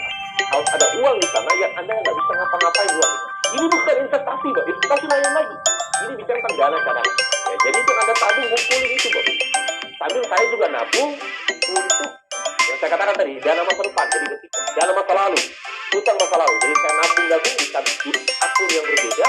Kemudian tabungan itu sudah agak banyak, saya bayar pokok pinjaman saya yang lama. Ada di akun yang lain, Bapak Ibu. Nah, saya nabung salah satunya nabung mas, Bapak Ibu. Dari pegadaian nabung, ya kan. Konon katanya mau naik lagi. Nabung rutin. Ya itu teman-teman, beberapa yang saya lakukan, Anda lakukan, monggo, silakan. Bapak Ibu, saya nggak dapat fee dari yang Bapak Ibu lakukan, tapi risikonya sekali tanggung masing-masing. Konsep pajak, asuransi, safe haven ini bicara tentang Anda membeli emas dan sebagainya. Ya, teman-teman, yang berikut. Nah ini, ya, ini survei teman-teman dari Lokadata.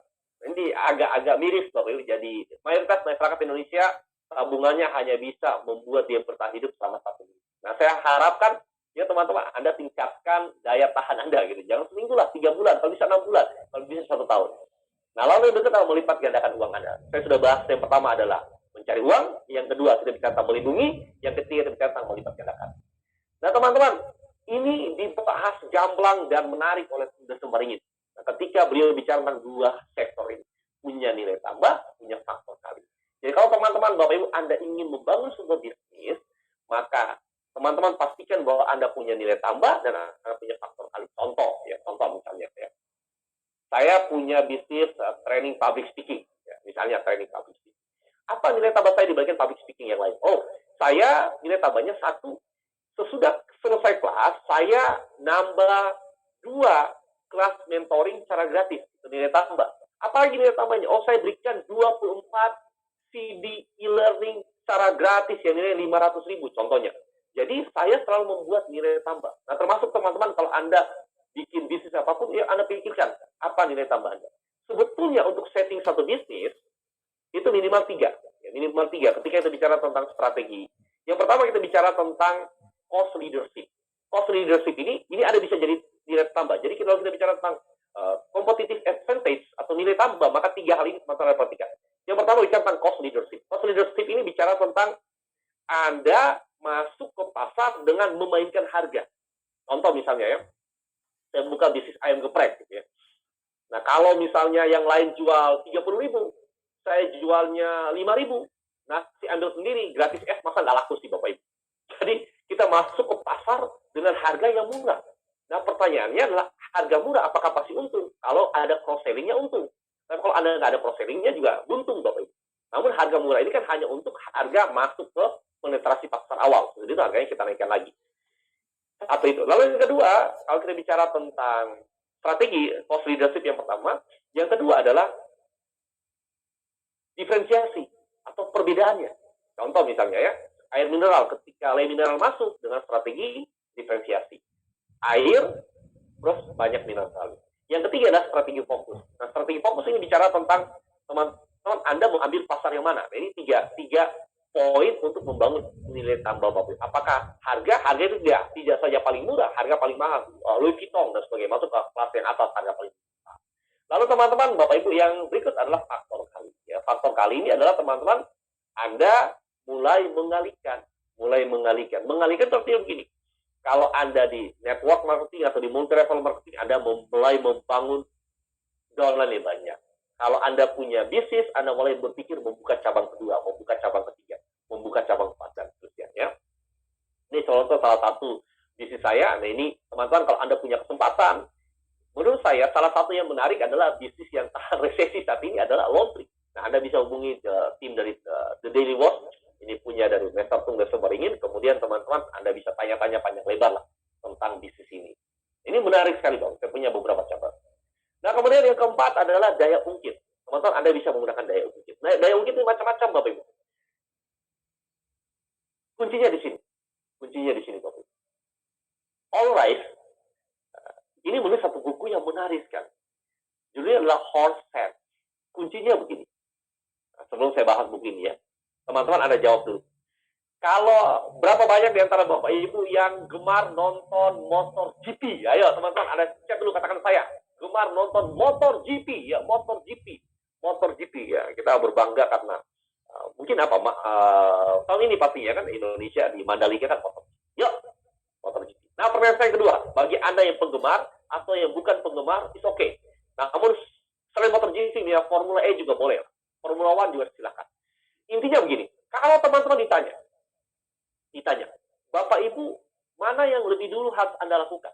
Kalau Anda pembalap, Anda jadi pembalap yang jago, atau Anda cari motor atau mobil pabrikan yang laju? Saya ulangi pertanyaan saya ya.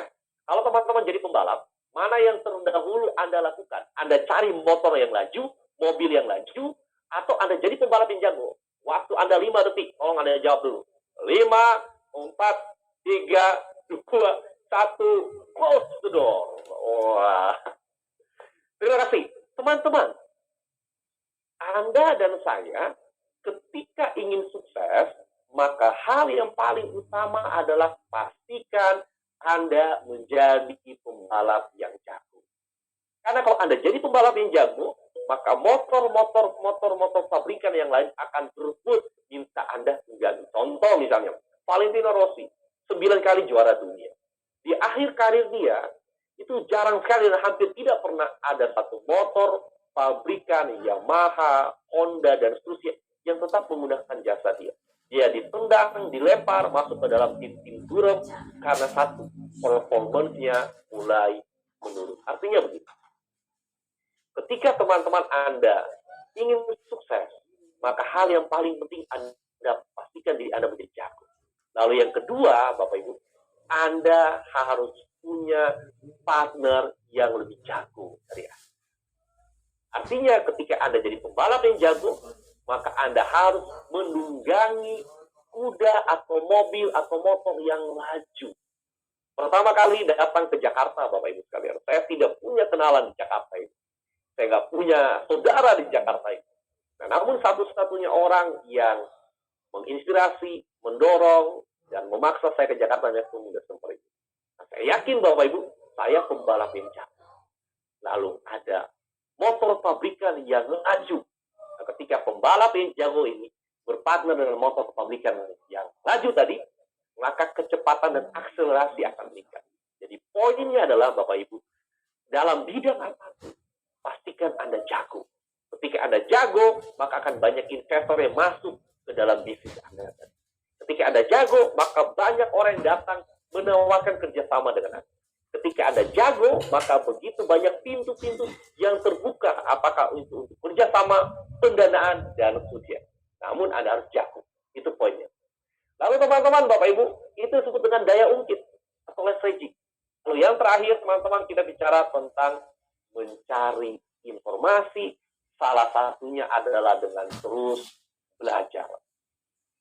Teman-teman, Bapak Ibu sekalian, di akhir sesi ini, sebelum nanti saya serahkan kepada Bu Yuli, kita sesi tanya jawab dan sebagainya, pertanyaan saya beri. Berapa banyak antara teman-teman yang siap untuk belajar lagi? Atau berapa banyak antara Bapak Ibu atau teman-teman yang malam ini belajar sesuatu? Yang udah chat dulu, katakan saya. Terima kasih. Lalu satu, wah ini ada Q&A gitu ya. Nah, sebentar saya baca pertanyaannya. Oh, ini teman-teman ada 9 orang. Terima kasih. Teman-teman, Bapak Ibu sekalian, 2 pengumuman untuk Anda. Pengumuman yang pertama, teman-teman, Bapak Ibu, siapa yang ingin belajar langsung dari Master Tung Dasar Waringin? Ayo Anda katakan saya, ketik nama Anda. Nah, teman-teman, Bapak Ibu sekalian, Master Tung Dasar Waringin akan membuat sebuah seminar yang saya wajibkan, teman-teman, saya tidak sarankan, saya wajibkan Anda ikut. Seminar ini mengubah kehidupan finansial saya. Di masa pandemi, saya bisa tumbuh, bisa berkembang, bahkan saya bisa lunasi hutang-hutang saya di masa pandemi. Saya bisa buka cabang bisnis yang baru, dan sebagainya. Bukan karena saya hebat, karena saya hanya punya ilmu. Dan kalau Anda punya ilmu itu, teman-teman, Anda juga akan dapat menghasilkan apa yang saya hasilkan. Catat tanggalnya, 4 sampai 6 Maret 2022. 4 sampai 6 Maret 2022. Ada sebuah seminar yang Anda wajib harus ikut, Financial Revolution, bagaimana melakukan revolusi peningkatan keuangan Anda dalam waktu 6 bulan atau kurang. Nah, teman-teman, Anda punya 2 pilihan. Pilihan yang pertama adalah Anda hadir secara offline dan online. Pilihan yang kedua adalah Anda hanya hadir secara online. Ulangi ya, Anda punya 2 pilihan. Pilihan pertama adalah Anda datang secara offline dan online. Pilihan yang kedua, Anda hanya secara online saja. Saya sarankan Anda juga ambil kesempatan pilih dua-duanya. Datang secara offline dan datang secara online. Teman-teman, Bapak Ibu, harga tiket Platinum. Platinum ini, teman-teman, Anda bisa hadir secara offline, Anda juga bisa hadir secara online, gitu ya. Jadi, teman-teman, Anda catat dulu. Platinum, Bapak Ibu sekalian, harga normalnya adalah 5 juta rupiah. Khusus malam ini, hanya untuk 28 orang yang lunas malam ini, Bapak Ibu, Anda dapat harga spesial yakni Rp627.000. Apa yang Anda dapatkan, Bapak Ibu? Anda dapat 7 audio Financial Revolution, 5 audio Happiness Revolution, 2 audio How to Break Income Record, lalu 1 audio Design Your Life to the Top, teman-teman. Plus Anda dapat bonus 5 virtual, Anda bisa hadir 5 orang dalam acara virtual. Itu kelas Platinum. Jadi harga normalnya 5 juta, kemudian teman-teman, Bapak Ibu, Platinum harganya adalah 627.000 harga spesial. Yang kedua, teman-teman, adalah kelas Gold. Kelas Gold itu harga normalnya 2,5 juta, harga spesialnya adalah 297.000. Anda dapat bonus hanya untuk 50 orang yang daftar malam ini. Anda dapat bonus yang pertama 5 audio Happiness Revolution, kemudian 2 audio How to Break Your Income Record, 1 audio Design Your Life to the Top, plus 3 sheet untuk online. Di 3 sheet Anda bisa ajak teman dan sebagainya. Rp259.000. Ya. Lalu teman-teman, yang berikut, kalau Anda yang tertarik untuk hanya ikut online-nya saja, Anda bisa registrasi hanya untuk 100 orang. Itu harga normalnya 200.000. Malam ini Anda free hanya untuk 100 orang pertama, teman-teman, yang hadir virtual. Teman-teman, saya cek dulu. Yang mau untuk Platinum, Anda cek nama Anda. Saya Om Ki. Misalnya, yang Anda tulis Platinum. ongki misalnya, platinum ongki. Anda yang platinum silakan. Nanti sebentar saya umumkan daftar di mana. Anda platinum, silakan Anda chat. Terima kasih. Lalu Anda gold itu Anda chat. Saya gold ongki misalnya, kalau saya ongki ya. Gold ongki. Ya, platinum, silakan. Misalnya Anda platinum sekali lagi Bapak Ibu. Misalnya saya ongki, platinum ongki. Kalau gold, jangan Anda platinum gold juga Bapak Ibu. Pilih salah. Anda dua-duanya boleh, tapi saran saya pilih salah satu. Lalu teman-teman, Bapak Ibu, saran saya tetap Anda kalau memungkinkan hayo ikut yang offline. Karena ini menurut saya menarik. Lalu yang sisanya adalah teman-teman Anda bisa ikut yang virtual. Nanti ada yang nanya nih, Pak, bedanya apa ya? Kalau yang gold dan platinum, Bapak Ibu bisa hadir ke offline-nya. Gitu ya. Kalau yang ini, yang offline-nya kapan? Nanti akan diumumkan. Lalu yang virtual ya, khusus virtual doang. Nah, teman-teman, Bapak Ibu, yang platinum, yang gold, silakan Anda cek dulu. Cek gold dan sebagainya. Caranya gimana? Teman-teman, segera Anda WhatsApp ke nomor 08111 63873. Ulangi ya, 08111 63873. 0811 ya, terima kasih. Ya, 63873. Plus yang terakhir, sebelum saya jawab beberapa pertanyaan Bapak Ibu, berapa banyak di antara Bapak Ibu yang ingin dapat ilmu public speaking secara gratis? Anda chat, katakan saya. Caranya paling gampang Bapak Ibu. Anda ingin belajar NLP, public speaking secara gratis? Mudah. Satu, Bapak Ibu, Anda tinggal follow Instagram saya, @ongkihojanto. Anda follow Instagram saya, @ongkihojanto. Nah, setiap harinya saya posting ilmu-ilmu tentang public speaking secara gratis untuk Bapak Ibu sekalian. Anda bisa chat atau Anda bisa follow @ongkihojanto. Instagram saya, Anda bisa belajar begitu banyak ilmu tentang public speaking saya di sana. Nah, teman-teman, Bapak Ibu sekalian, kita simpulkan pembicaraan kita, lalu saya kembalikan kepada Bu Yuli untuk kita buka sesi tanya jawab. 5 hal yang sudah saya sampaikan untuk meningkatkan kecerdasan keuangan Anda. Punya ilmu mencari uang. Yang kedua, melindungi uang. Yang ketiga, melipat gandakan uang. Gunakan daya ungkit. Yang kelima adalah mencari informasi. Salah satunya adalah dengan terus belajar. Impian menentukan apa yang Anda inginkan, namun usaha dan tindakan akan menentukan apa yang Bapak Ibu Anda dapatkan. Saya Ongki Hojanto, pamit dari ruang dengar Bapak Ibu, dan saya kembalikan kepada Bu Yuli untuk kita laksanakan sesi tanya jawab 10 sampai 15 menit. Silakan Bu Yuli. Tepuk tangan untuk Bu Yuli dulu Bapak Ibu. Oke, thank you Pak Ongki. Oke teman-teman, siapa yang belajar sesuatu hal yang bermanfaat malam ini dari Pak Ongki Hojanto? Komen dong, saya. Kalau misalnya teman-teman merasa belajar sesuatu hal yang bermanfaat dan banyak manfaat dari Pak Ongki, type dong, thank you Pak Ongki, thank you Pak Ongki, thank you Pak Ongki. Wah, saya. Nah, oke teman-teman, silakan teman-teman bisa untuk informasi public speaking, teman-teman silakan follow Instagram Pak Ongki, instagram.com Ongki Hojanto. Jadi sesuai dengan yang di chat. Kemudian buat teman-teman yang tertarik platinum atau gold financial revolution, belajar dari Pak Tung Desa Muaringin, beliau adalah guru langsung dari Pak Ongki Hojanto. Teman-teman silakan WhatsApp di 08111638873. Oke teman-teman, kita akan buka sesi tanya jawab 10 sampai 20 menit. Jadi silakan buat teman-teman yang ada pertanyaan, silakan ketik di kolom chat. Jadi Pak Ongki akan jawab. Oke, terima kasih Pak Ongki, saya sudah follow dan like, mantap. Oke, jadi silakan buat teman-teman yang ada pertanyaan, silakan ketik di kolom chat. Oke. Di Q&A ada, selamat malam Pak Ongki, izin bertanya Pak, nama saya Alvin Mubarok dari Depok. Dalam materi Bapak disebutkan usia produktif pada 55 tahun akan dihadapkan dalam dua pilihan, happy dan sad. Lalu bagaimana dengan generasi sandwich yang menurut saya dalam pengelolaan finansialnya cukup rumit dalam manajemennya Pak? Terima kasih. Artinya produktif kita sampai 55 tahun gitu ya. Generasi sandwich kan generasi yang ada saat ini disebut sandwich karena kejepit kan. Sandwich kan ada di tengah-tengah.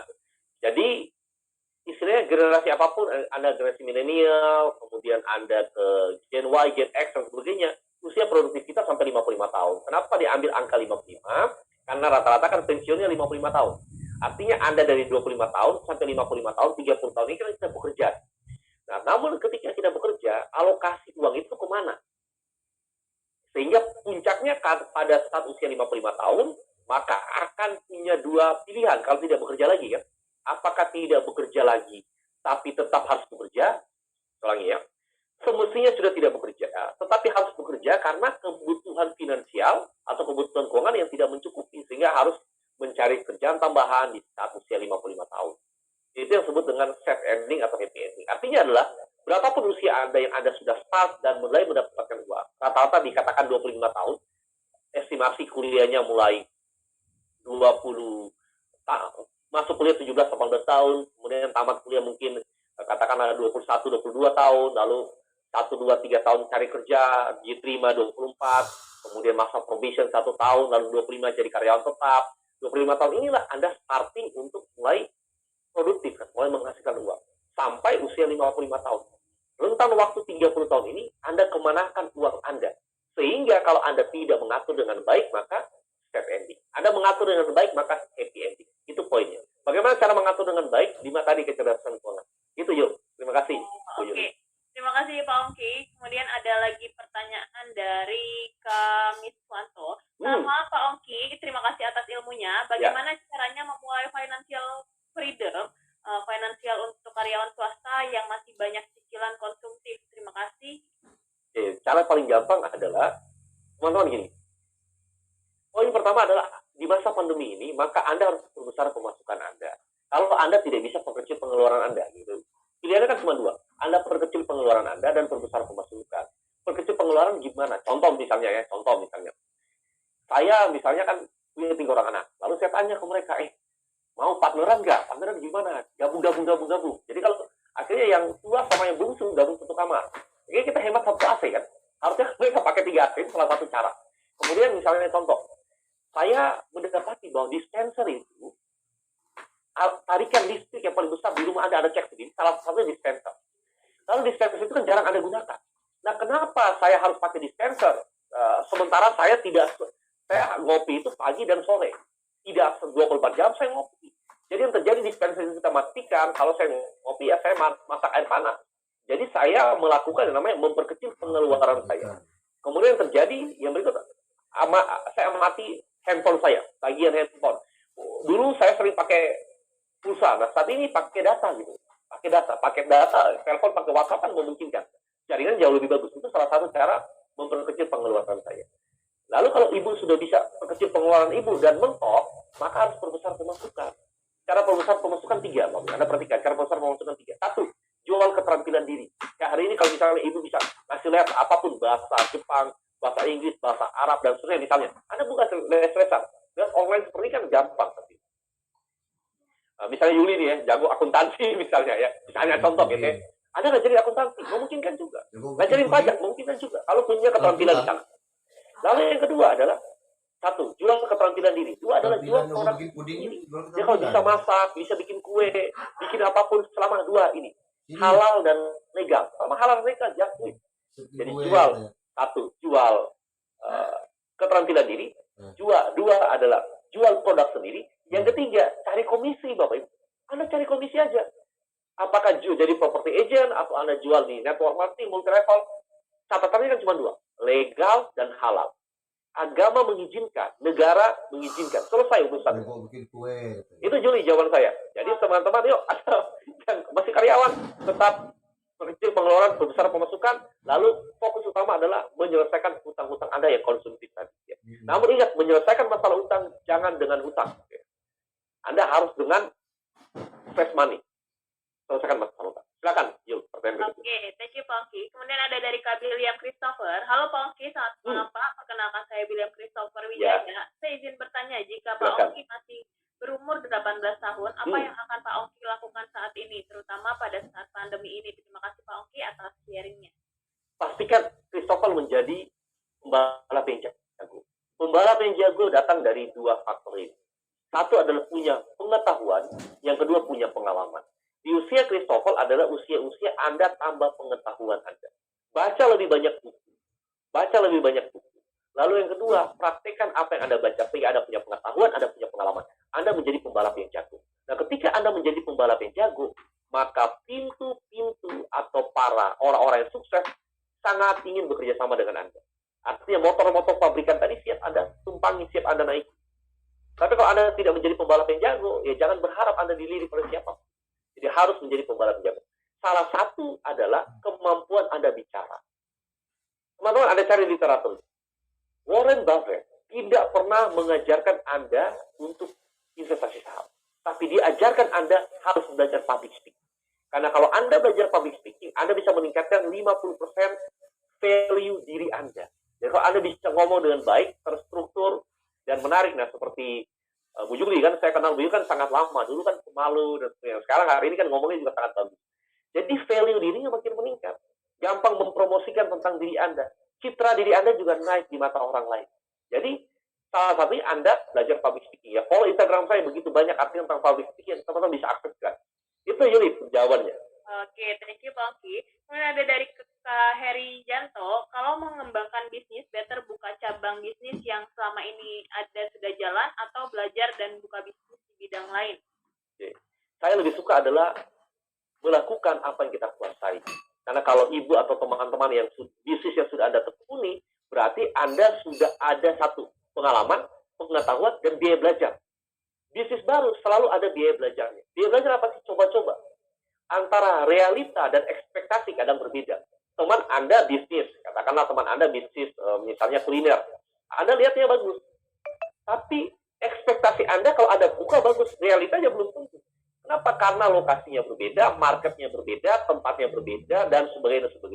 Jadi kalau saran saya adalah Anda fokus kepada bisnis Anda yang Anda kuasai. Kalau pertanyaan berkembang, Pak Ongki, saya mau buka bisnis baru, atau saya bayar hutang, apa yang harus saya lakukan? Kalau bisnis baru dan bayar hutang, saya lebih cenderung sarankan Anda selesaikan hutang. Kenapa? Hutang itu bunganya pasti, bisnis ini belum pasti bisa berjalan dengan baik. Itu poin saya. Ayo, silakan. Oke, thank you Pak Oki. Nah, ini ada yang tanya, jadi teman-teman silakan transfer aja di yang saya chat. Jadi teman-teman langsung transfer untuk Platinum 627.000. Jadi benefitnya tadi ada audio Financial Revolution ada 7, 5 audio Happiness Revolution, 2 audio How to Big Income dari Patung Desa Muaringin. Kemudian ada free 5 virtual. Jadi teman-teman silakan transfer ke 883 107 6178 atas nama CV TDW Resource. Teman-teman langsung aja WhatsApp datanya, nama, nomor telepon, email ke 0811638873. Oke, lanjut pertanyaan selanjutnya. Selamat malam, saya Ahmad. Izin bertanya Pak, saya punya uang hasil kerja tidak tetap. Jadi kadang kerja, kadang tidak. Sehingga uang saya yang saya dapat selalu habis untuk kebutuhan. Sekarang masih bingung, punya uang 600.000. Baiknya digunakan untuk apa ya? Soalnya mau buka usaha tapi takut nggak ada hasil. Mohon pencerahannya, umur saya 21 tahun dan belum menikah. Oke, dan bagus ya. 600.000 uangnya untuk apa? Untuk mengcover biaya hidup Akmal atau teman kita yang tadi. Gitu. Satu itu. Lalu yang kedua, sebetulnya di era saat ini, era di mana teman-teman jangan pernah mengatakan saya tidak punya uang, saya tidak punya kesempatan, saya tidak punya keberuntungan. Kenapa? Saya ingat satu kata dari Joseph Goebbels. Joseph Goebbels ini adalah ketua tim kampanye Adolf Hitler. Jadi orang yang membuat Adolf Hitler itu memimpin Nazi namanya Joseph Goebbels. Dia katakan begini, tidak peduli sekonyol apapun ide Anda. Selama Anda sampaikan terus-menerus, lama-kelamaan orang mempercayai. Sekali lagi ya, tidak peduli sekonyol apapun ide Anda. Selama Anda sampaikan terus-menerus, lama-kelamaan orang mempercayai. Artinya begini, kalau sahabat kita yang tadi, Anda punya skill, Pak, saya ini kan pekerja lepasan. Contoh, saya ini hanya seorang tukang gitu. Yang kadang-kadang kalau ada kerjaan bangunan saya dipanggil, kadang-kadang enggak. Kalau nggak ada kerjaan saya tidak dipanggil. Kenapa Anda tidak mempromosikan skill Anda sebagai tukang? Jadi di dunia digital saat ini, mudah bagi Anda untuk membangun citra diri Anda sebagai tukang yang profesional. Jadi caranya gimana?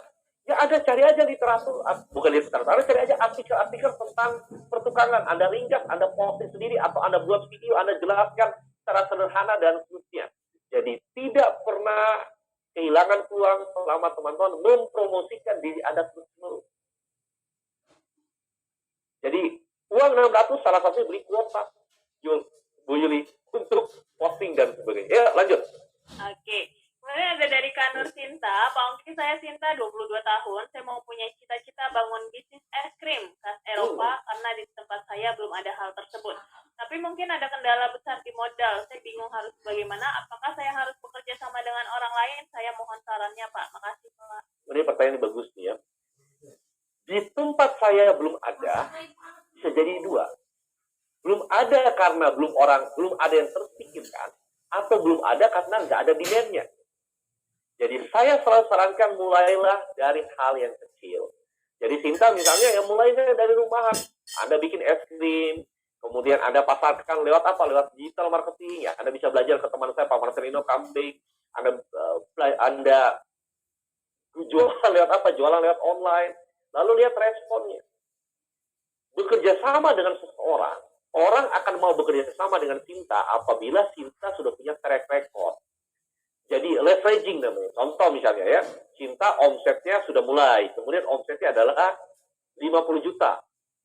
Kemudian Sinta ingin untuk omset 50 juta ini marginnya 30%, berarti 15 jutaan.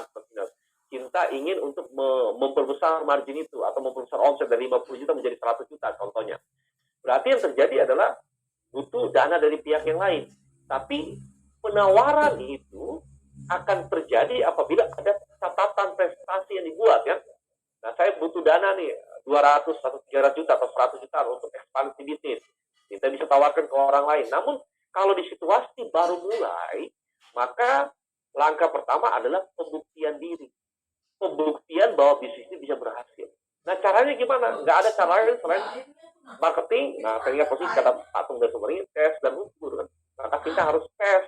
Apakah betul persepsi Sinta di daerah itu yang belum ada pasarnya tapi belum tergarap, atau jangan-jangan belum ada karena nggak ada pasarnya yang sudah pernah digarap sebelumnya. Ini kan butuh pembuktian. Jadi saran saya mulailah dari yang Sinta bisa mulai dari rumah, mulai dari modal yang kecil. Nah, saya nggak tahu bikin es krim seperti apa yang Sinta maksudkan, tapi mulai dari hal yang paling kecil. Oke, terima kasih Pak Ongki. Kemudian ada lagi pertanyaan permisi Pak, saya James, umur 15 tahun, saya ingin bertanya bagaimana cara agar kita bisa boros dan di mana saja. Satu adalah tidak semua orang kan mengetahui banyak hal. Jadi saya juga bukan mesin pencari, jadi nggak tahu banyak hal. Tetapi kita mengetahui apa yang kita pelajari. Jadi untuk mengetahui banyak hal ya jangan harus belajar. Itu yang pertama. Lalu yang kedua, untuk apa sih kita mengetahui banyak hal? Ketahuilah hal yang James tertarik untuk ketahui, atau ketahuilah hal yang James tertarik untuk jadikan itu sebagai profesinya James. Apa yang James tertarik? Oh Pak, saya ingin besar itu jadi entrepreneur. Maka pelajarilah tentang entrepreneur. Pak, tapi kalau saya belajar entrepreneur, Pak, saya kan nggak ngerti tentang geologi. Selama itu tidak terikat dengan pendidikan formal, lupakanlah. Kecuali James di sekolah diwajibkan belajar tentang geologi. Jadi fokus belajar apa yang satu Anda tertarik, yang kedua apa yang ada hubungan dengan cita-cita atau masa depan Anda. Itu poinnya. Oke, thank you Pak Ongki. Kemudian teman-teman 3 pertanyaan terakhir. Ya, silakan. Jadi nanti teman-teman silakan ya buat teman-teman mungkin ada yang terlewat atau masih belum terjawab, silakan teman-teman follow Pak Ongki @ongkihoyanto di chat. Nah, teman-teman bisa DM atau pelajari dari konten-kontennya Pak Ongki juga sangat bermanfaat tentunya. Jadi teman-teman bisa banyak belajar. Oke, dari Kak Hendra, Pak Ongki bagaimana cara menagih utang agar dibayar? Pertanyaan menarik gitu ya. Satu adalah dasar nagihnya apa? Ya, dasar Pak Hendra ada dasar nagihnya apa? Apakah ada surat utang, dan kalau Anda punya surat pinjaman, nah itu juga bisa repot karena Bapak bukan bank. Jadi yang di Indonesia ini yang legal untuk memberikan pinjaman adalah perbankan. Jadi kalau Anda nagih ke orang dengan surat utang tadi, Anda juga bisa blunder juga. Blundernya karena Anda bukan pihak yang legal untuk memberikan utang kepada orang lain. Satu adalah komunikasi. Intinya adalah Anda komunikasi. Itu poinnya. Komunikasi itu adalah datangi, kemudian cari solusinya. Cari solusi artinya tanya, dia sanggup bayarnya berapa banyak dia sanggup bayar per bulan. Itu komunikasi yang baik. Itu poin yang pertama. Kemudian yang kedua adalah Kalaupun itu misalnya bisa Anda ikhlaskan dan relakan, ya Anda ikhlaskan dan relakan. Karena kalau enggak, ini akan menghambat Pak Hendra dan teman-teman untuk move on ya. Karena Anda terjebak dengan harapan. Nah, harapan itu gini, ada teman ngutang ke saya 100 juta contoh ya. Saya berharap saya dapat uang 100 juta itu agar saya bisa gunakan di masa pandemi. Harapan Anda kan tergantung faktor eksternal, siapa teman Anda. Ya kalau Anda ketemu, kalau enggak. Sehingga akhirnya Anda terjebak dengan harapan yang menjadi ilusi tadi. Kenapa Bapak tidak fokus ke hal yang lain, di mana Anda bisa mungkin jualan, Anda bisa mungkin cari solusi yang lain, sehingga 100 juta itu real bisa Anda dapatkan, selain dari nagih ke teman Anda. Jadi Pak Hendra, saran saya ya jangan terjebak terlalu banyak di sana. Hutang harus ditagih betul, komunikasinya datangi, cari solusi, bayar bertahap dan sebagainya. Tapi jangan berharap full ke situ. Fokus juga ke mendapatkan penghasilan tambahan. Nah, ini jawab saya. Terima kasih Pak Ongki. Ada dari Kak Widodo. Selamat malam Pak Ongki, saya barusan ke PHK mendapat dana pesangon. Sebaiknya berapa persen untuk modal usaha dan berapa persen untuk dana darurat? Oke, pertanyaan bagus. Dana darurat tentunya paling aman adalah 6 bulan. Gitu ya. Jadi Bapak 6 bulan alokasikan kemana ke dana darurat. Jangan pernah diambil, jangan pernah digunakan semaksimal mungkin. Itu sebagai dana cadangan abadi. Dan di waktu 6 bulan diharapkan, dan saya doakan juga teman-teman, semoga Bapak mendapatkan pekerjaan yang baru. Yang kedua, jangan berusaha sesuatu yang baru bagi Bapak, yang tidak Bapak kuasai sama sekali. Nah, kalaupun ada dana, kalaupun ada uang, sebaiknya kombinasi. Kan 3 faktor, waktu, tenaga, dan uang. Nah, kalau Bapak full uangnya, maka kan Bapak bayar orang untuk keluar tenaga dan waktunya kan. Kalau saya sarankan Bapak kombinasi uangnya untuk usaha seminimal mungkin, tapi Bapak libatkan waktu dan tenaga Anda juga maksimal, sehingga dan Anda kecil keluar. Lalu sekali lagi, mulailah dari hal yang kecil, kemudian berkembang ke hal yang besar. 2 filosofi ini, teman-teman. Kalau saya pribadi ya, di masa pandemi ini, 2 filosofi. 1, untung sedikit, tetapi sering. Karena bicara pandemi, kita bicara tentang price sensitive. Jadi orang itu sensitif terhadap harga. Jadi untung kecil tapi sering. Ya, jadi kalau saya berbicara pribadi, saya selalu berpikir untung kecil tapi sering. Poin pertama. Lalu filosofi kedua, lebih baik Bapak naikkan harga karena rame dibandingkan Bapak turunkan harga karena murah. Lagi, lebih baik Bapak naikkan harga karena ramai dibandingkan Bapak turunkan harga karena sepi. Jadi ketika Bapak mulai bisnis apapun itu, mulailah dengan harga yang sangat relatif terjangkau. Karena banyak orang kepengen untungnya besar di awal. Banyak orang kepengen untungnya besar. Semua orang juga ingin untung besar, Pak. Tetapi kalau Anda untung besar dan tidak menjadi realita, buat apa? Contoh misalnya, saya selalu buka bisnis mulai dengan harga yang sangat rendah. Contoh buka ayam geprek tadi kan, mulai dengan 5.000. Akhirnya 1-2 minggu, 5.000, orang kan akhirnya ngomong. Ketika orang ngomong, jadi promosi dari mulut ke mulut. Ketok keluar karena terjadi. Kemudian harganya saya naikkan jadi 10.000. Nanti 3-4 bulan saya naikkan jadi 15.000 dan seterusnya. Jadi mulailah dari harga yang sangat minim, pelan-pelan kita naikkan ke atas. Saya belajar dari Mr. Thomas ini. Dia katakan begini, yang paling penting dari awal bisnis adalah rame dulu. Kalau ramai Bapak Ibu, maka Anda bisa jualan banyak hal. Kalau di awal Anda buka sudah sepi, wah celaka Pak. Jadi saran saya rame dulu. Ya silakan Yuli, pertanyaan berikutnya. Oke, ada pertanyaan dari Pak Cipto. Ini pertanyaan terakhir, jadi teman-teman silakan buat follow Pak Oki dan bisa tanya-tanya di Instagram.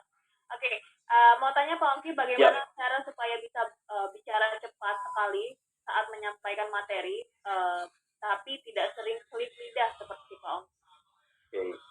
Selip lidah itu namanya filler word. Filler word itu kata-kata yang Anda ucapkan, satu, bisa jadi tidak jelas, atau yang kedua adalah pengulangan sebuah kata karena Anda berpikir, nah, oke, baiklah, dan sebagainya. 3 hal ini. Satu adalah percaya diri. Kepercayaan diri muncul karena Anda menguasai topik itu. Kemudian yang kedua adalah persiapan. Jadi siapkanlah diri Bapak Ibu ketika Anda, materi ini bukan materi yang baru saya bawakan. Namun tadi malam sebelum saya membawakan materi ini, malam ini saya review lagi. Sehingga saya melakukan persiapan. Walaupun materi ini materi yang sudah puluhan kali saya bawakan. Saya tetap review. Jadi sekali lagi ya, percaya percaya diri, yang kedua adalah persiapan, lalu yang ketiga yang Bapak harus lakukan adalah perubahan bahasa tubuh salah satunya. Lompat-lompat, Anda lihat ke atas tersenyum, dan seterusnya. Jadi, our emotion is created by our emotion. Emosi kita bisa melalui bahasa tubuh kita. Emosi Anda berbeda, yang terjadi adalah penampilan Anda berbeda. Ini gambarannya. Oke. Nah, terima kasih Pak Ongki. Oke teman-teman. Oke teman-teman, siapa yang dapat sesuatu hal yang bermanfaat dari jawaban-jawaban Pak Ongki nih? Walaupun teman-teman tanya beberapa, tapi sudah terjawab detail dan pasti teman-teman yang lain juga bermanfaat ya. Saya. Oke, terima kasih Pak Ongki. Jadi terima kasih buat sharingnya malam ini. Kemudian terima kasih sudah jawab teman-teman, sudah sharing di teman-teman TDW Resource. Oke, thank you Pak Ongki. Jadi saya lanjutin. Mungkin ada pesan terakhir nih Pak Ongki sebelum leave dari Zoom. Pesan saya teman-teman, ingat kecerdasan kelima, yaitu mencari informasi. Tidak semua orang itu mendapatkan pembelajaran tentang keuangan, tetapi semua orang membutuhkan uang untuk hidup. Seminar yang terbaik yang pernah saya ikuti, yang mengajarkan saya tentang bagaimana bisa financial freedom, bagaimana bisa mengatur keuangan, bagaimana bisa mendapatkan kebebasan keuangan adalah Financial Revolution. Ini kesempatan terbaik bagi Bapak Ibu. Anda join, Anda chat, lalu Anda hadir dalam seminar tanggal 4, 5, dan 6 Maret. Satu Kesemeringin juga beberapa pembicara lain akan mengupas banyak hal menarik tentang keuangan dan bagaimana memperoleh impian Anda untuk dapat bebas secara keuangan. Saya Ongki Yanto, terima kasih Yuli juga teman-teman, sampai ketemu lain waktu dan kesempatan. Terima kasih. Oke, thank you Bang Ongki, terima kasih, sampai jumpa Bang Ongki. Nah, oke teman-teman, jadi thank you Bang Ongki, thank you. Oke, siap. Thank you Pak Ongki dan Kak Yuli, siap dengan senang hati. Pak Ongki sudah sharing, thank you. Nah, teman-teman silakan buat teman-teman tadi yang seperti disampaikan Pak Ongki juga awalnya dari Financial Revolution, lalu ikut yang training for work planner ya, jadi angkatan pertama. Nah, silakan buat teman-teman langsung aja teman-teman silakan absen, Pak Muhib boleh dibantu untuk link absennya. Kemudian teman-teman silakan absen. Nah, kita akan undi 2 buku Walk Less in More dari Patung Desa Muaringin. Patung juga banyak share di buku itu bagaimana mendapatkannya lebih banyak, kerjanya lebih sedikit, jadi worknya lebih less, nya lebih banyak ya. Jadi silakan teman-teman absen, kamu boleh link absennya aja di all panelists and all attendees. Nah, kemudian buat teman-teman yang belum transfer, masih bisa transfer, silakan. Jadi kita akan undi 2 buku Walk Less in More. Nah, ini link absennya, hadir. Nah, itu teman-teman silakan linknya. Nah, jadi Financial Revolution virtual, jadi secara virtual ya teman-teman, dari Patung Desa Muaringin dan partner. Jadi kita akan bahas juga gimana cara bergaul, bekerja sama dengan orang yang lebih sukses, menemukan orang yang lebih sukses, atau bahkan kita mempekerjakan orang yang lebih sukses dari kita. Kemudian bagaimana sih membuat peternakan uang, kemudian juga passive income gimana, nah mengelola keuangan tentunya gimana. Kemudian juga kita akan belajar digital marketing, kemudian saham. Nah, itu kita akan belajar di Financial Revolution dari Patung Desa Muaringin dan partner, TDW Resource, 4 sampai 6 Maret tahun 2022, jadi Jumat sampai Minggu. Jumatnya mulai jam 2 siang, kemudian Sabtu Minggunya mulai jam 9 pagi. Itu kalau misalnya teman-teman ikut yang platinum, teman-teman dapat apa aja sih Kak Yuli benefitnya? Benefitnya ada di 7 audio Financial Revolution dari Patung Desa Muaringin, 5 audio Happiness Revolution dari Patung Desa Muaringin, 2 audio How to Break Income, 1 audio Design Your Life to the Top. Nah, teman-teman cukup bayar investasi 627.000, masih bisa dapat 5 virtual untuk teman-temannya yang lain. Itu di 883 107 6178 atas nama CV TDW Resource. Jadi teman-teman nggak usah nunggu adminnya bales, jadi teman-teman langsung aja kirim bukti transfer dan fotonya, nama, nomor handphone, email di 0811163873. 4 sampai 6 Maret itu masih online. Oke, sudah isi ya. Ya, jadi silakan buat teman-teman silakan daftar sekarang, go for it. Jadi di WhatsApp di 0811163873.